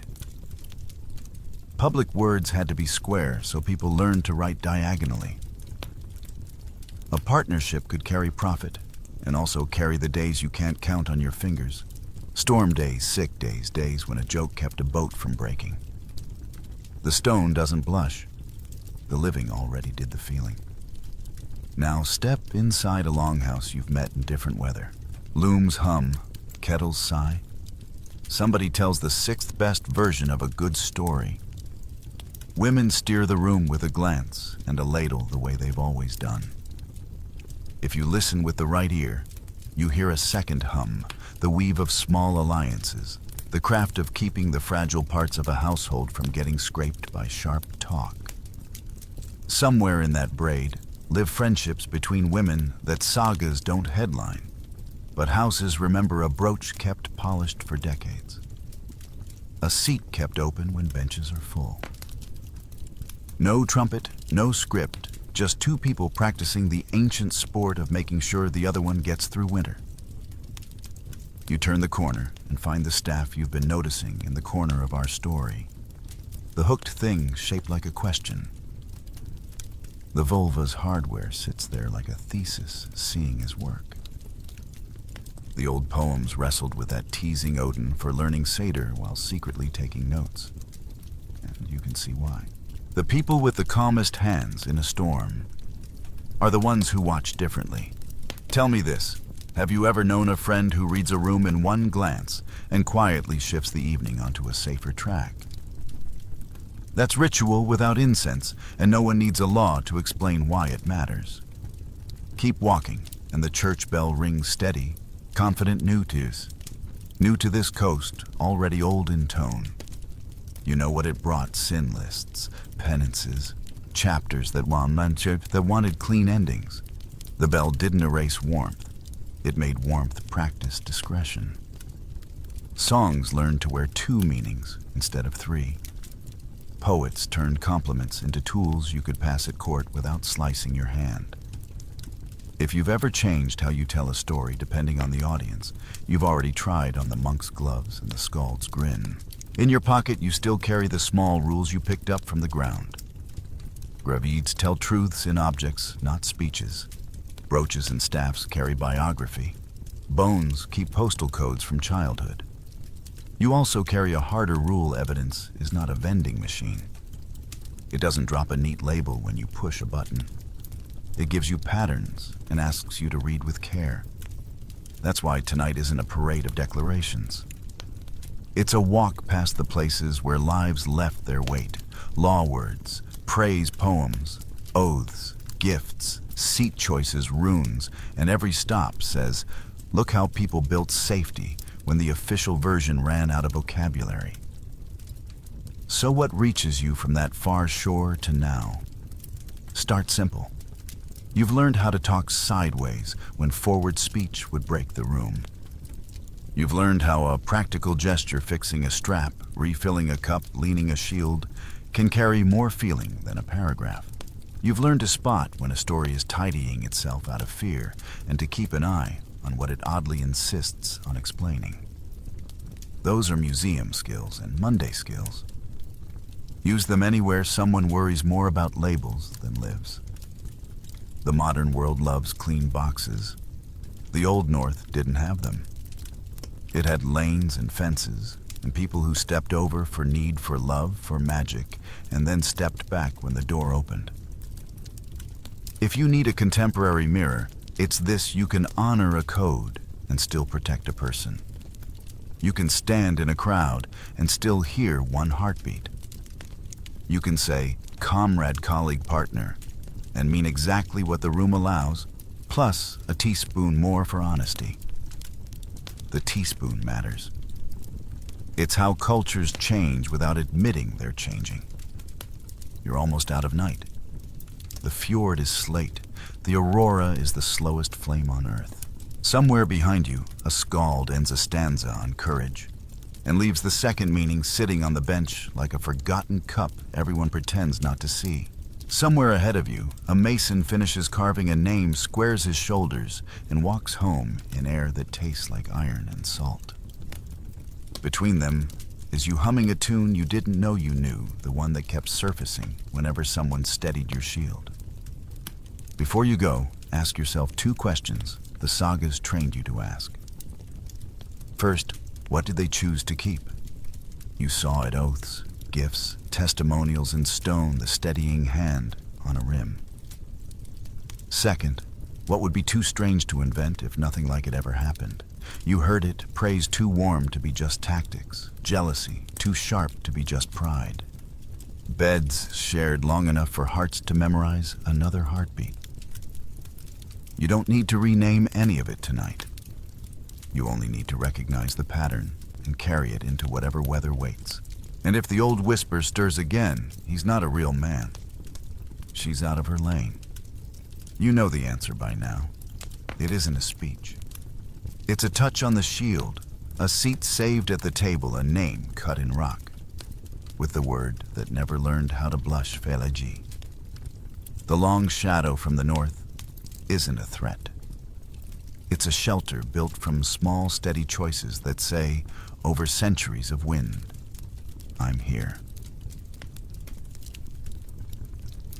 Before sleep closes your eyes, follow me from whispers to war drills. The same hands that poured ale will bruise on ashwood shields, the same quiet vows tested in mud sweat and frostbite. You'll learn why knuckles split, why lungs burn like torches, and why a shield wall punishes daydreamers. Ready step into Viking warrior training's brutal reality right now. The morning air bites like iron. You step out of the longhouse, and it feels as if the cold wants to test you before the elders even can. Breath fogs from your mouth, rising like ghosts of the warriors who stood here before you. Around the settlement, smoke curls from turf roofs, mingling with the scent of peat fires and boiled oats. A few chickens scratch in the mud, each one braver than you feel right now. The village isn't large, just a cluster of timber halls and sheds along a fjord that mirrors the gray sky. But to you, it feels like the whole world watching. The men who survived last season's raids lean on their spears, their faces carved by salt and wind. One of them grins, half pride, half pity. He knows what you're about to face. Before a Viking became a raider, he was first broken and remade by training. No fancy warrior schools here, no shining arenas. You're taught by fathers, uncles, Lassentais, and the occasional scarred wanderer who claims he once stood beside Harold Fairhair himself. Each lesson begins the same way, by finding out what you can endure before breakfast. Your first test, carrying a log as big as a man through the bog and back before the sun clears the ridge. If you slip, you sink knee-deep in the sucking mud, and the others laugh not cruelly, just knowingly. Everyone's fallen before. Even the Jarl's son once had to crawl home covered in sludge, pretending it was part of the ritual. You hear one of the older warriors mutter, "A man who can't stand the bog will drown in the sea." The phrase sticks in your mind. You'll hear it again. Everything in this world revolves around proving worth, not to some abstract code, but to the community that must trust you with their lives. Food's scarce. Every mouth that can't fight is a burden, and no one wants to be that. That's why even children learn early to throw stones, haul fish, and sleep on hard boards. Comfort is an enemy. Warmth makes the bones weak. You remember how your mother said warriors are not born. They're chiseled like ship keels. She wasn't wrong. Look at the long ship resting on the shore. Its ribs of oak, its dragon head snarling into the mist. That's your future if you survive. A shout breaks the quiet. Move. A thick-set man with a beard like moss points toward a barrel. Inside, water sloshes dark and cold. You're to plunge in head to toe and stay there while he counts to 20. Your breath catches just at the thought. It's midwinter, and even the ravens look frozen. But you strip off your tunic anyway. The world narrows to the shock of ice against skin, your heartbeat slamming like a drum. He stops counting at 15 and says, "Good enough." You didn't scream. You think it's praise until he adds, "But next time, stay under longer." It's strange how quickly pride creeps in, even as your teeth chatter. That's the Viking trick, teaching you to crave discomfort. You'll learn to wear cold like armor, and hunger like a friend. Do you know how old you'd be right now? Maybe 15, maybe 16. Old enough to row, but not yet trusted with a blade. Your whole life is still chores, feeding animals, mending nets, cutting peat. But each task has a hidden purpose. Every bucket carried, every bundle lifted, hardens the body for war. Even the game's wrestling, stone throwing, tug of war are really practice for strength and grip. And when night falls, the songs around the fire aren't about love or peace. They're about glory and bloodlines. Someone might even recite a saga about Bjorn Ironside or Egil Skallagrimsson, men whose tempers were as famous as their swords. You listen wide-eyed, wondering if someday a skald will speak your name too. But for now, you're just one more youth shivering in the dawn, trying to look brave while your feet sink in mud. You glance at the fjord, at that dragon-headed ship that seems to whisper promises. One day, maybe. The bearded trainer claps your shoulder hard enough to rattle your bones. Tomorrow, he says, we start the real work. You nod, though you have no idea what real work means yet. But if the bog and the barrel were only the warm-up, you can guess it won't involve sleeping in. You wake before the sun, your body already aching from yesterday's welcome. The straw under you smells like sheep and sweat, and for a second you almost forget where you are. Then your shoulder twitches from the memory of that freezing barrel. Cold hunger and grit, that's your breakfast now. No one talks much in the morning. The older warriors move through the longhouse like ghosts wrapped in wool. They eat barley porridge, thick as mortar, wash it down with sour milk, and leave their bowls with a thud. You follow, spooning the same gray paste into your mouth. But hunger gnaws faster than the food fills. That's part of the lesson. A Viking stomach learns to live with emptiness. Food's for those who earn it, not those who need it. You see it even in the way the dogs wait, patient, loyal eyes bright, never begging. It's a strange kind of discipline, this quiet acceptance of hardship. Outside, frost slicks the ground. You're ordered to strip to the waist and run to the stream. To wash the weakness away, they say. The water bites like a wolf. Your breath bursts out in steam as you plunge your arms and chest, unchat in scrubbing as if sin itself clings to you. The pain fades only when your skin goes numb, and by then you're laughing from sheer disbelief that you survived it. Then come the chores. Before a sword, before a shield, you master the art of surviving the day. The older boys haul wood, you gather stones, and someone shouts that the Jarl's livestock needs mucking out. Glamorous? Not at all. But every shovel of manure, every step through frozen fields builds endurance. You start to realize this training isn't about battle. It's about breaking the limits of your comfort. The Viking world doesn't reward those who complain. If you say, "I'm tired," the response isn't sympathy, it's good. That means it's working. You learn to keep your mouth shut, to let your actions speak instead. In time, the elders will notice the ones who don't quit, the ones who rise when everyone else groans. By midday, you're sweating despite the cold.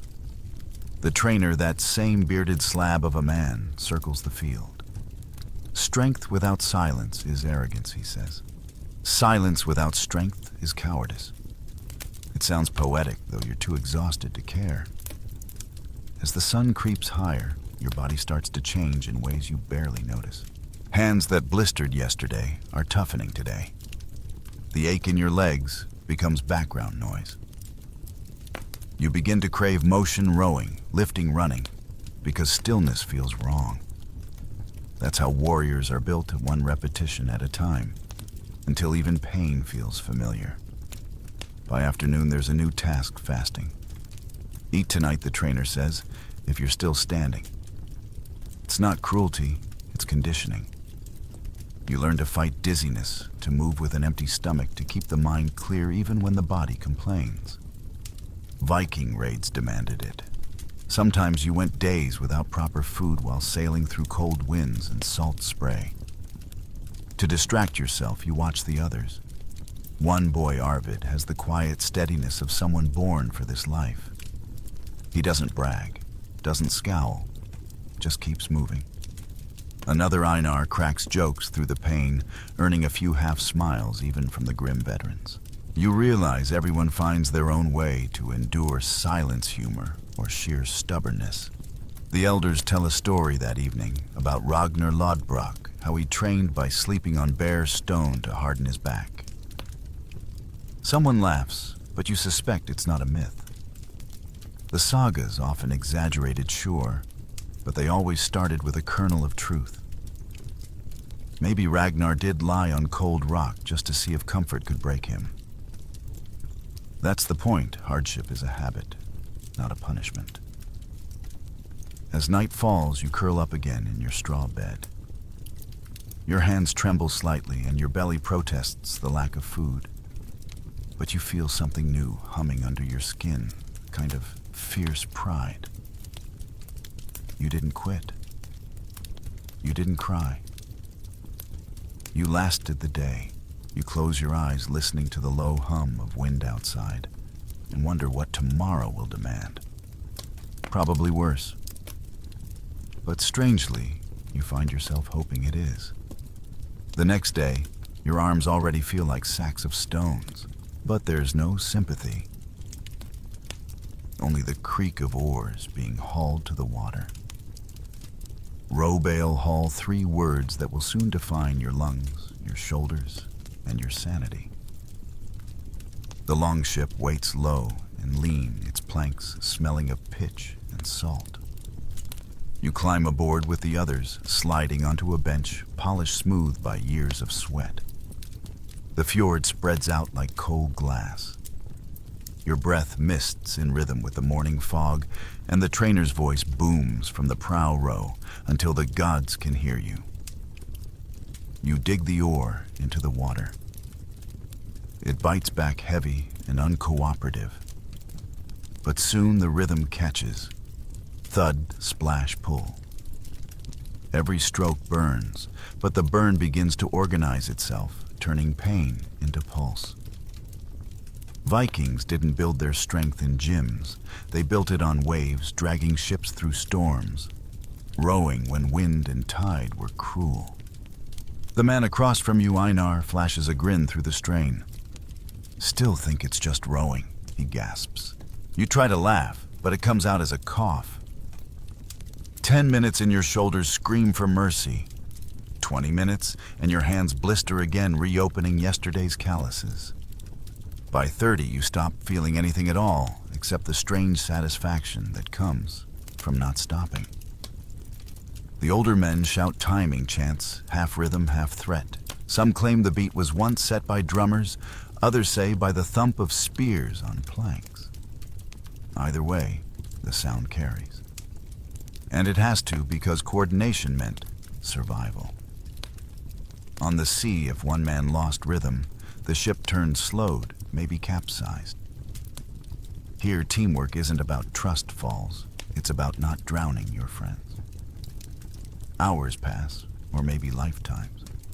The fjord narrows into river, then widens again into open sea. The waves rise higher now, lifting and dropping the longship like a toy. Keep rowing, the trainer yells. You think the English coast waits for your breakfast? Salt stings your lips. Your arms feel like driftwood. But somewhere between the 10th and 100th stroke, your mind stops resisting. You start to enjoy the rhythm, the clean, steady logic of motion and breath. Every push forward feels earned. You glimpse the coastline, dark cliffs, pine forests, a few scattered huts that look impossibly far away.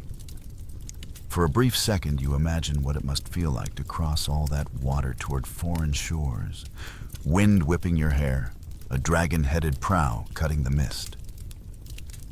Then the oar slips, smacking your shin, and fantasy collapses into pain. There are no shortcuts here. Even kings once rode before they commanded. Harold Hardrada, legend says, built his endurance as a teenager, hauling timber and rowing merchant ships before he ever wielded a crown. You think about that sometimes, how even the mighty started by blistering their palms. When the rowing ends, you're ordered to drag the longship onto the beach. The thing weighs more than 10 oxen. Every man grips a beam, shoulders, bent legs, trembling sand slipping underfoot. The ship doesn't move at first. Then someone shouts and the whole line heaves as one. The hull lurches, sand sprays, and suddenly it's sliding forward. It's absurd how proud you feel. You moved a ship. Not because you're strong alone, but because 30 aching bodies agreed to be one for a moment. That's what Viking training builds more than muscles, the instinct to cooperate without ceremony. Afterward, you collapse in the sand. The sun's low now, painting everything in a bruised gold light. Your arms hang useless at your sides. Someone passes a horn of watered ale. You sip, cough, and grin like an idiot. The trainer squints down at you. "Tomorrow we do it again," he says flatly. Then after a pause, but faster. You groan, but deep down, you already know you'll show up. The sea has done something to you. It's carved its rhythm into your bones. And though your body begs for rest, part of you can't wait to see if you can beat the waves next time. You thought the rowing was hard, until the iron came out. The morning fog lifts to reveal what looks like a field of torture devices. Leather armor stiff as bark shields, taller than children helmets that smell like rust and sweat. Today the trainer says you learn what your own weight feels like doubled. You start with the leather. It's thick, treated with tallow, and heavy enough that it squeaks when you move. The straps bite into your shoulders. Then comes the chain shirt if you're lucky enough to borrow one. Each ring has been hammered by hand, thousands of tiny links woven together by some poor soul who spent more time staring at fire than daylight. It clings to your torso like a cold second skin. The moment it hits your shoulders, your knees nearly buckle. You look like a hero already. Einar jokes beside you, though. His grin fades when the trainer adds a helmet and shield to his own load. Weapons training in Viking life wasn't glamorous. Most men couldn't afford swords. They were expensive, precious symbols of lineage. The sword was for jarls and lords. The rest started with axes, spears, and whatever else they could forge. You're handed an axe whose haft is nicked and splintered. It's as much tool as weapon, the kind used for chopping wood and skulls alike. Run the hill the trainer orders. Full gear, no stopping. You glance at the slope, it's less a hill, and more an insult aimed at your legs. The armor clinks, the shield bangs against your thigh, and the first few steps already taste like regret. By the time you reach halfway, your breath feels like it's scraping through sandpaper. But here's the strange part. You're not alone. The others stumble too, gasping, laughing between curses. You can almost hear the rhythm of shared misery boots, thudding leather, creaking lungs, wheezing like an offbeat drum. Maybe this is how camaraderie is born, not through speeches, but through collective suffering. At the top, you collapse. The view's stunning fjords, pine forests, the shimmer of sea. But all you see are black spots dancing in front of your eyes. The trainer appears behind you, as if conjured by exhaustion. "You think enemies wait for you to rest," he says. Then he points downhill, again. And so it goes, up and down, again and again, until your body feels hollowed out, your thoughts reduced to the single command of move. It's not discipline in the modern sense, no ranks, no whistles. It's something rawer survival, disguised as tradition. You start to understand why Viking warriors were feared. It wasn't magic. It was the result of people who lived their entire lives, one missed breath from death, and learned to treat fatigue like an old drinking companion. Some historians think this constant endurance was also a social equalizer. The poorest man could outlast a noble if he had more grit. There's an old tale of a farmer named Kettle who trained himself by carrying stones every morning until he could wrestle a bull. He wasn't born rich or blessed, just stubborn enough to turn pain into progress. You catch yourself thinking of that as you drag your body back down the hill. Your legs tremble, your heart pounds, and yet somewhere deep inside you start laughing. Maybe Kettle wasn't mad after all. Maybe he just understood the secret earlier than most, that the body breaks before it strengthens, and the mind decides which side you fall on. When the sun finally dips low, the trainer calls a halt. He gestures at the scattered trainees sprawled in the grass. "You're not warriors yet," he says. "You're sacks of meat pretending to be iron." But iron learns when it burns. That night, the campfire crackles as everyone sits half asleep, staring into the flames. The armor lies piled nearby, steaming faintly. You flex your hands, feeling every bruise, every blister, every heartbeat echoing in your bones. For the first time, the weight doesn't feel like punishment. It feels like belonging. Somewhere in the dark, a raven croaks from a tree. The men go silent. Someone whispers that Odin's birds watch the strong and the fallen alike. You don't know if that's true, but you find yourself sitting a little straighter anyway. By dawn, your muscles hum like overstrung harp strings. Every inch of you protests the idea of standing, let alone fighting. But the day waits for no one, and the weapons master is already barking orders. Axe, sword, spear, 3 instruments that turn exhaustion into choreography. You start with the axe. Not the shining, double-edged kind from sagas, but a workman's tool sharpened cruelly at one end, its handle polished by use, not pride. It feels honest in your hands, heavy but balanced. The instructor, an older man with a face like a carved knot of oak, nods. "An axe doesn't lie," he says. "If you miss, you know it. You swing, and the blade bites into the post with a dull thunk. You pull it free, swing again. The rhythm's rough, at first too wide, too wild. But soon, you start hearing it, each impact teaching you where your strength actually lives. The weapon doesn't forgive, it educates. Nearby, others practice with wooden swords clacking in uneven duels. Real swords are too precious to waste on beginners. Instead, these practice blades bruise more than they cut. One strike to the ribs makes you gasp wood on bone pain, singing through the chest like a drumbeat. "Good," the instructor grunts. "Now you'll remember to block." It's strange how much precision hides behind brutality. Every stance, every swing has geometry. Vikings weren't wild berserkers all the time. They trained for coordination and balance. You learn to keep your weight forward, feet shoulder-width apart, shield tucked close. If you move too wide, you expose your ribs. Too narrow, you lose power.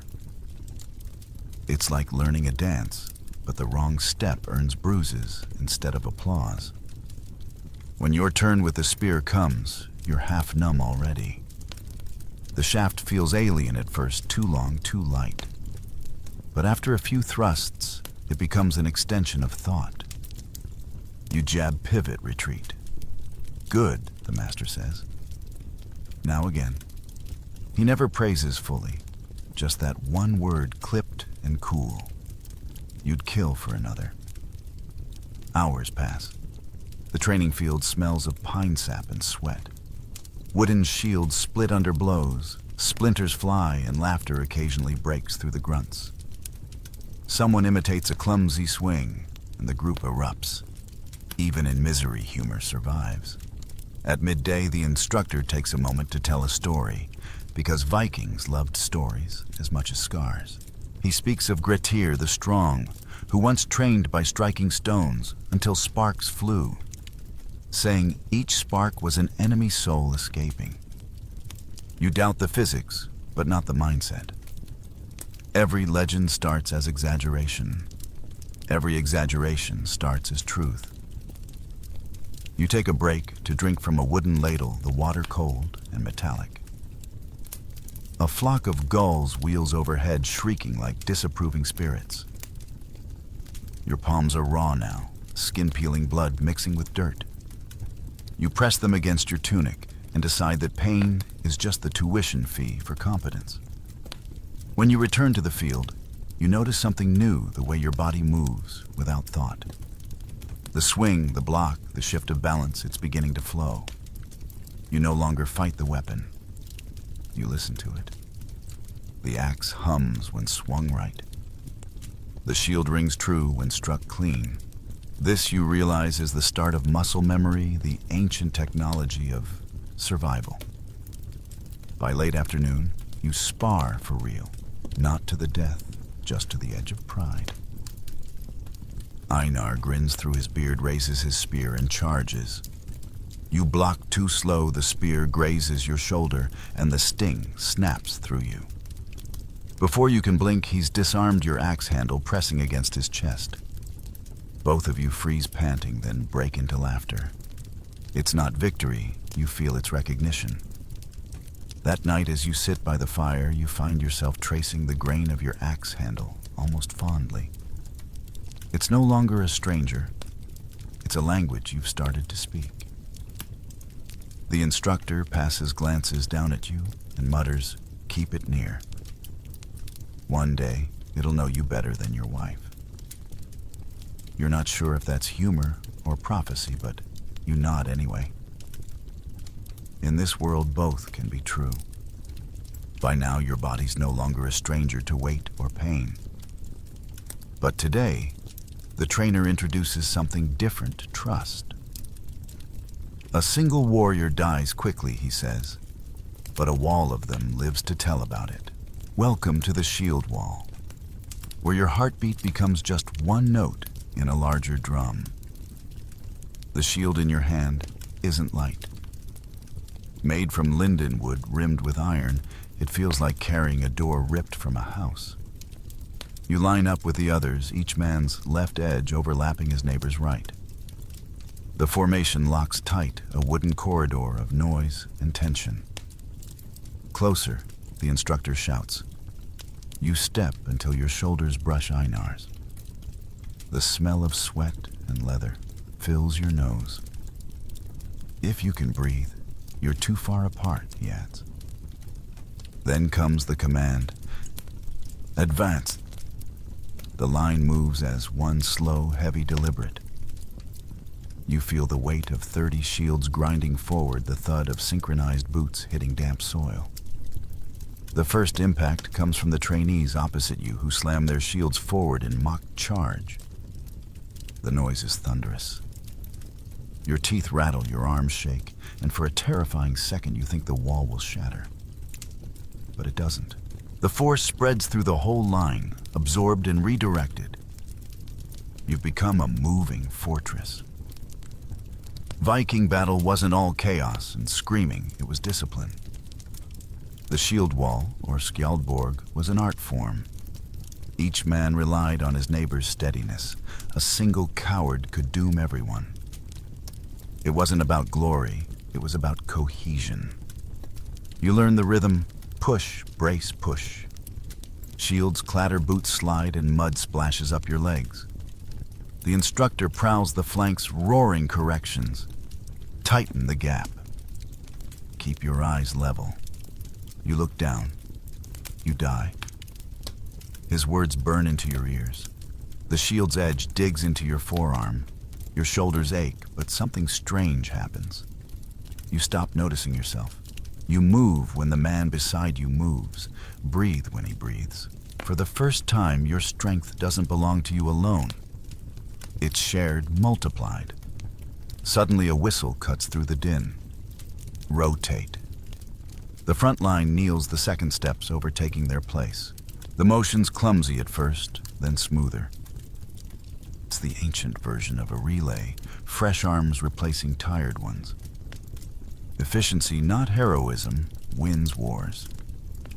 The instructor halts the drill and gestures to a sagging shield. "See that gap," he barks. That's where death walks in.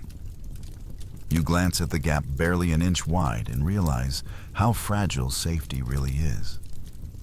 It doesn't take much to let an enemy spear through.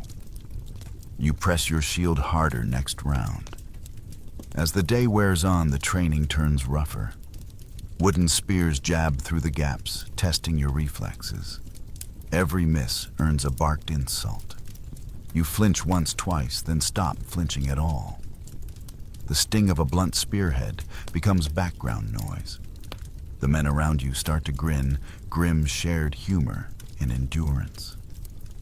When the drill ends, the field looks like a battlefield. Broken shields, muddy footprints, a few bloody noses. You collapse backward, panting arms trembling. Einar drops beside you with a grin. "If you ever fall in battle," he wheezes, "I'll step on your body to keep formation." You laugh, then realize he's only half joking. Over dinner, barley dried fish and exhaustion.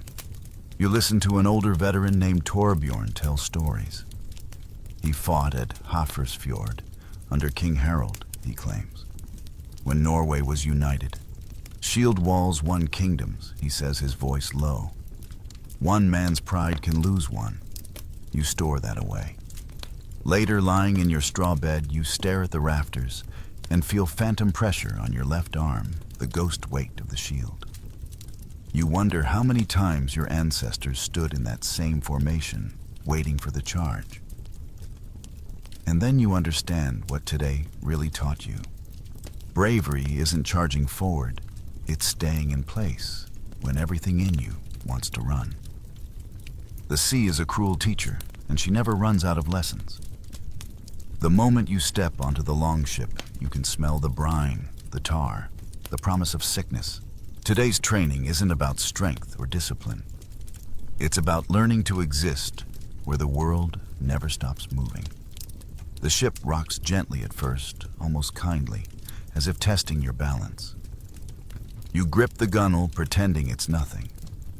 A gull laughs overhead. It knows better. The older sailors grin, they've seen this before. "Keep your eyes on the horizon," one says, "and keep your breakfast where it belongs." The instructor stands at the prow, steady as a statue. "Row out," he commands. The oars dip, and the rhythm starts. The shore drifts away, the water darkens, and your stomach begins its quiet rebellion. The horizon tilts, the deck shifts, and suddenly you're questioning every decision that led to this moment. Sea training was essential for Viking warriors. You weren't just soldiers, you were sailors, merchants, explorers, sometimes pirates. The longship was home weapon and tomb all in one. And to survive on it, you had to learn the language of waves. Soon the wind stiffens. The oars creak, spray stings your eyes, and your arms start to shake. You're ordered to bail water as waves slap the hull. It's like trying to empty a cauldron with a spoon. The sea doesn't care about your effort. She just wants to see what you're made of. "Keep rowing," the trainer bellows. You grit your teeth and do as told, but every rise and fall feels like a punch to the gut. Beside you, Einar groans. "If I die," he mutters, "tell my mother I hated fish." You laugh despite yourself right before another wave crashes over you. And yet somewhere between misery and motion, something shifts. You start to feel the rhythm again, the same pulse from your rowing drills on the fjord, but deeper now, wilder. The ship moves, not through the water, but with it. You stop fighting the sway and start riding it. The nausea fades into focus, the dizziness into alertness. This is balance, the kind that can't be taught on land. The instructor notices, nods once. Now you're learning. By afternoon, the wind howls harder. The longship cuts across whitecaps, tilting dangerously. The men at the sail wrestle ropes thicker than your arm. Salt burns your lips. A mast creaks like a living thing. Fear should have you by the throat, but strangely it doesn't. There's exhilaration instead, that sharp edge between terror and awe. It's here on the open sea that you understand why Vikings were called Storm's children. They weren't fearless, they just learned to keep rowing while afraid. You think about the sagas of Leif Erikson, who sailed west into the unknown, and of those who never returned. Maybe courage isn't the absence of fear, it's learning to make friends with it. The day drags into dusk. The sky turns purple and gold, the sea reflecting it like molten glass. The crew begins to sing low rhythmic chants that match the rowing. You join in, voice cracking, but steady. It's hypnotic, almost sacred. For a moment, the ship feels like a living being, its heartbeat shared by everyone aboard. When you finally make land again, your legs betray you. The solid ground feels wrong, as if the earth itself is moving. You stumble, laugh, then collapse on the shore.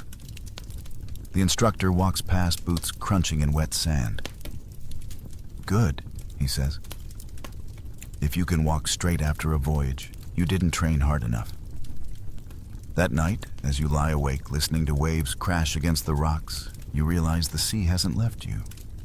It's still rolling inside your skull, whispering its rhythm. And you know deep down that if you ever face battle, you'll move the same way you did today, steady, fluid, unbroken. By now you've learned to row, to fight, to balance on unmoving wood, but not yet to bleed.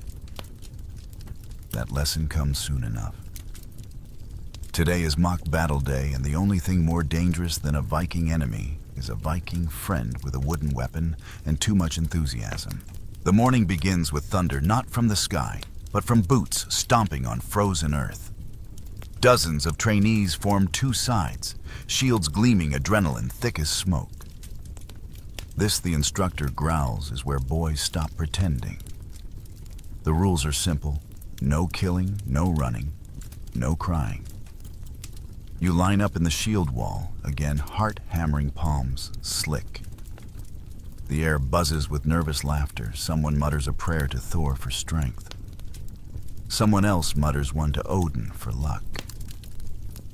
You can't decide which god would actually listen. The horn blows. It's chaos. Shields crash, spears jab, axes swing. The sound alone feels like war, a forest of roars and grunts and splintering wood. You push forward, shield locked, shoulder to shoulder with Einar. The front ranks collide with a sound like breaking ice. For a few seconds, everything becomes motion and instinct. A blow slams your shield. You stagger, recover, shove back. Your arm tingles from impact. Your lungs burn, but something new floods your chest, exhilaration. The fear of pain fades. The fear of failing takes its place. The mock battle grows rougher by the minute. Bruises bloom like badges. One boy gets his helmet knocked clean off. Another limps away, grinning through a split lip. The instructor doesn't stop it. He watches with arms crossed, eyes sharp. This, he says under his breath, is how courage learns its shape. You swing your axe, hit a shield's rim, and the vibration shoots through your arm. The next strike lands better flat against your opponent's shoulder. He yelps, drops his weapon, but before you can gloat, another fighter rams into you from the side. You tumble into the mud, gasping. For a heartbeat, the sky spins, and you wonder if you've broken something. Then a hand grabs yours. Einar again laughing like a madman. "Up, you lazy hero," he says, hauling you upright. There's blood at his temple, not his, but someone's. You can't tell anymore. The line forms again. Hours later, the horn blows to end the chaos. The field looks like a battlefield, shields, cracked faces, bruised mud, and sweat smeared into strange camouflage. No one speaks for a long while. Then slowly, laughter ripples through the group, tired, broken laughter that somehow feels victorious. After the cleanup, the oath ceremony begins. It's not grand or holy, but solemn in its own earthy way. The trainees gather around the fire flames, painting their faces gold. Each man grips the hilt of his weapon and repeats after the elder promises of loyalty, courage, and restraint. The words are old, heavy with meaning. You repeat them too. Voice hoarse, I will stand with my brothers in storm and blood. I will not flee while breath is in me. I will honor those who fall and fear no shadow. It sounds simple, but the weight of it settles deep in your bones. You realize this isn't a game anymore. You belong to something larger, now a network of oaths, expectations, and shared scars. Later, as you sit by the dying fire, you watch the embers swirl upward like sparks of promise. Your arms ache, your ribs throb, but you feel finally like a warrior in progress. Not because you fought well, but because you didn't stop. Torbjorn, the old veteran, sits beside you. He taps his scarred knee. Pain fades, he says quietly. Oaths don't. You nod, too tired to answer. The stars glimmer overhead, bright and cold, and for the first time, you realize that every warrior you've ever admired once sat like this, muddy shaking, wondering if they were strong enough. And somehow, that thought alone steadies you. Morning light finds you counting bruises, the way some people count blessings. Your shield arm hums with yesterday's impacts. Your ribs sing two different notes, and your ankle remembers that moment you and the mud shared a very personal conversation. The trainers don't pause the grind for sympathy, but they do point you down a narrow path toward the person who keeps this whole operation stitched together, the bone setter. Her hut smells like pine resin smoke and something bitter that makes your eyes water. Dried herbs hang in bunches from the rafters. Yarrow angelica may be a strip of willow bark curling like a sleeping serpent. A wooden table holds bowls of sheep fat salve flecked with plant bits, a pot of raw honey, and a pile of linen strips cut from shirts that lived better lives. She doesn't introduce herself. She just looks you up and down, the way a shipwright eyes a cracked plank.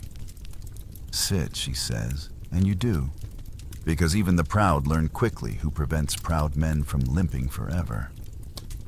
She presses your ribs with knowing fingers, pausing when your breath catches.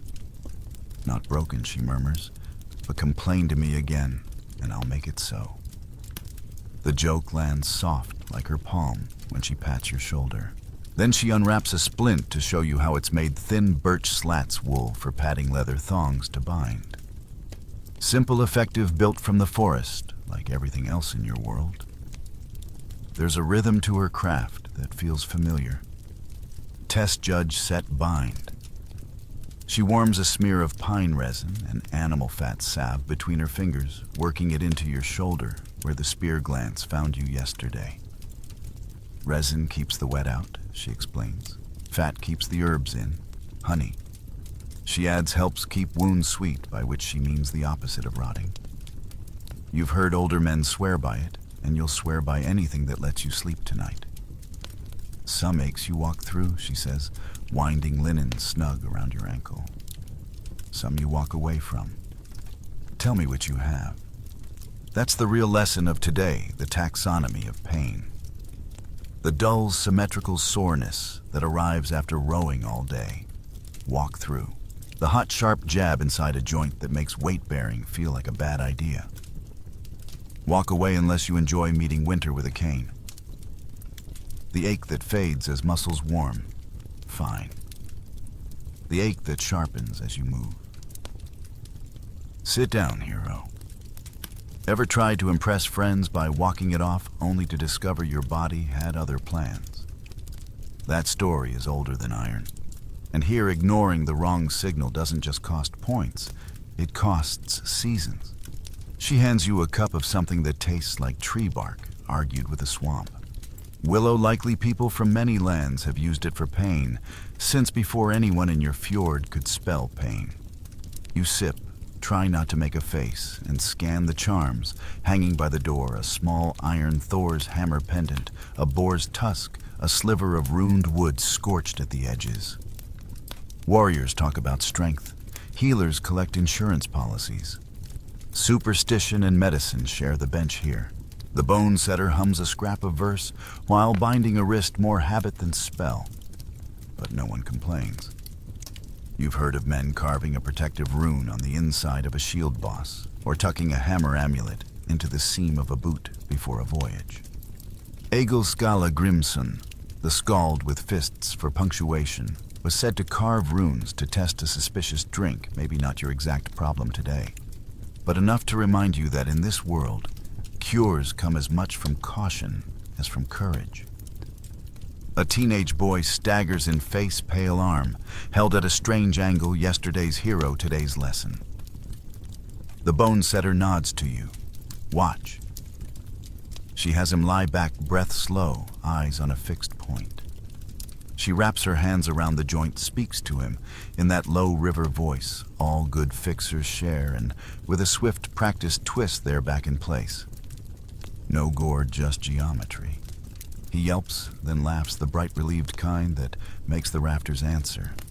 You don't clap, you memorize. If it happens on a far beach with no healer near, someone will need that memory. Between patients, she quizzes you. Yes, you, the person who thought training was only lifting heavy wooden regrets. What stops a bleeding cut? Pressure and clean cloth. What slows the red faster? A pad of yarrow leaves, crushed and held firm. Old trick, old plant still helpful. What do you never do? Pack a wound with anything filthy because bogs make good moss, not good medicine. You think of that freezing barrel from your first day and almost ask if she prescribes cold baths for everything. She beats you to it. Cold is for swelling, not for proving you're brave. At midday, the trainer ducks in to exchange a nod with the bone setter. Religion and ritual are fine, but this is the temple that keeps the raid schedule on time. He leaves a pouch of coin and takes a bundle of salves labeled by smell and feel. There's the tar-sharp one for cracked skin, the minty one for bruises, the honey glaze for angry cuts. You realize every longship carries not just blades and rope, but a floating cupboard of home remedies. Someone will call it superstition when it fails, and wisdom when it works. The sea will call it adequate and move on. After lunch, barley again, because destiny tastes like porridge. You're back on your feet with new marching orders, a sequence of stretches to unknot the knots, a rule to carry weight in both hands when you can, and a warning. If your night sweat smells like iron and fever, nips your dreams, wake someone. Not every danger announces itself with drama.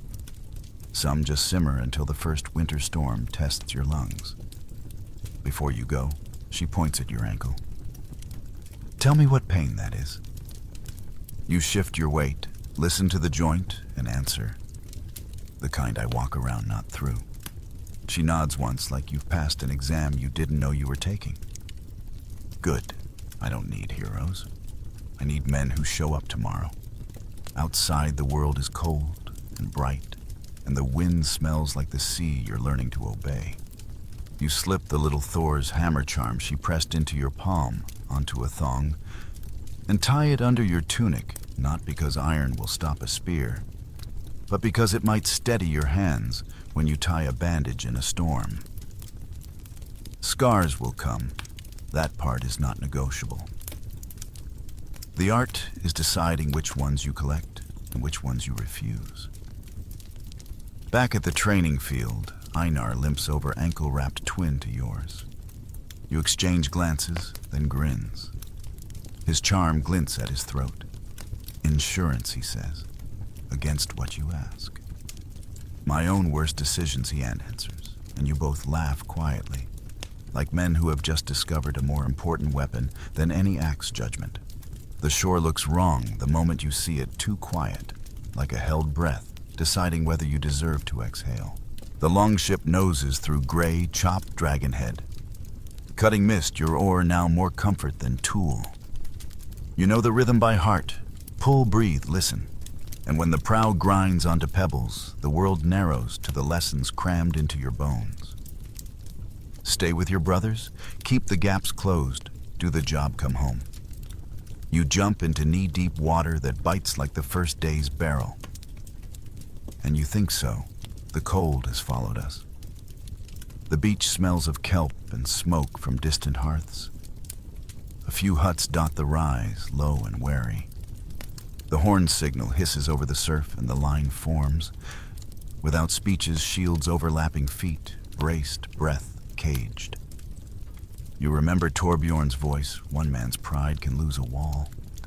You remember the bone setter's call, show up tomorrow. The drill becomes real with embarrassing ease. Doors bar, dogs bark. Someone shouts in a language you only half know, and your job shrinks to simple arithmetic.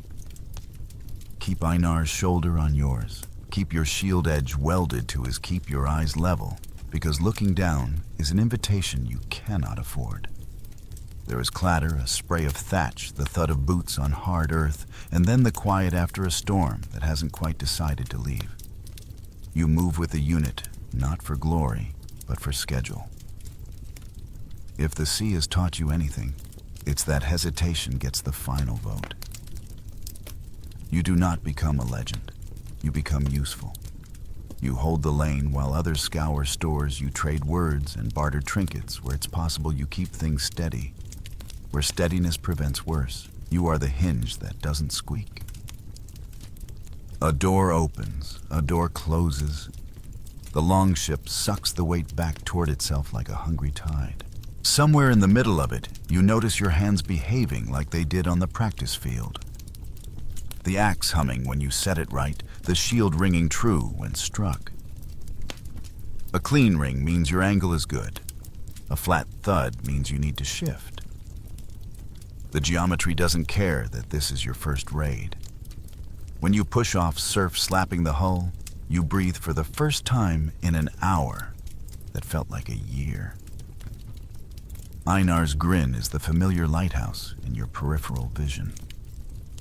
If I fall, he pants, stealing his own line step on me to keep formation. You answer with a laugh that surprises you with its steadiness. The chant rises low and grateful, and the sail blooms on the wind. You keep your breakfast where it belongs. On the return, the weather changes its mind.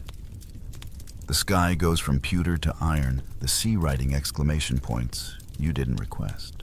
You bail and row and remember the instructor's casual cruelty about straight legs after voyages, and you mutter a bargain to whichever god has better oars. The longship rides it like a wolf that learned manners, and when the fjord finally folds around you, the cold becomes a kindness. Then comes the winter, the second test you were warned about, without anyone using the word test. The sun has the manners of a guest who leaves early. The wind tries doors and spirits alike. Inside the longhouse, the air is woven from smoke and story. Iron rattles less, time rattles more. Training doesn't stop, it changes shape. You haul sleds instead of ships, carry water that wants to turn back into stone, and run those hateful hills with snow deciding where your ankles go. Discipline finds new work. You oil leather so it doesn't turn to bark. You sand the haft of your axe so calluses lie flat and honest. You repair the shield rim with your numb thumbs, remembering the instructor's jab at the fingertip gap where death walks in, and you make sure death would need a better locksmith. You practice forms by lamplight, thrust, pivot, retreat, so the first raid never becomes the last. Muscle memory is a blanket you keep knitting. At night you listen. Torbjorn talks about Hafr's fjord again, about how a single line of men decided a coastline's future. Someone sings about Leif's westward road. A younger boy asks why anyone does this, why the cold, the boats, the bruises that bloom like winter berries. The answers are ordinary: family food pride, the itch behind the ribs that only the horizon can scratch. When it's your turn to speak, you don't tell him about fear. You tell him about rhythm, how the ship's heartbeat can outvote your nerves if you let it.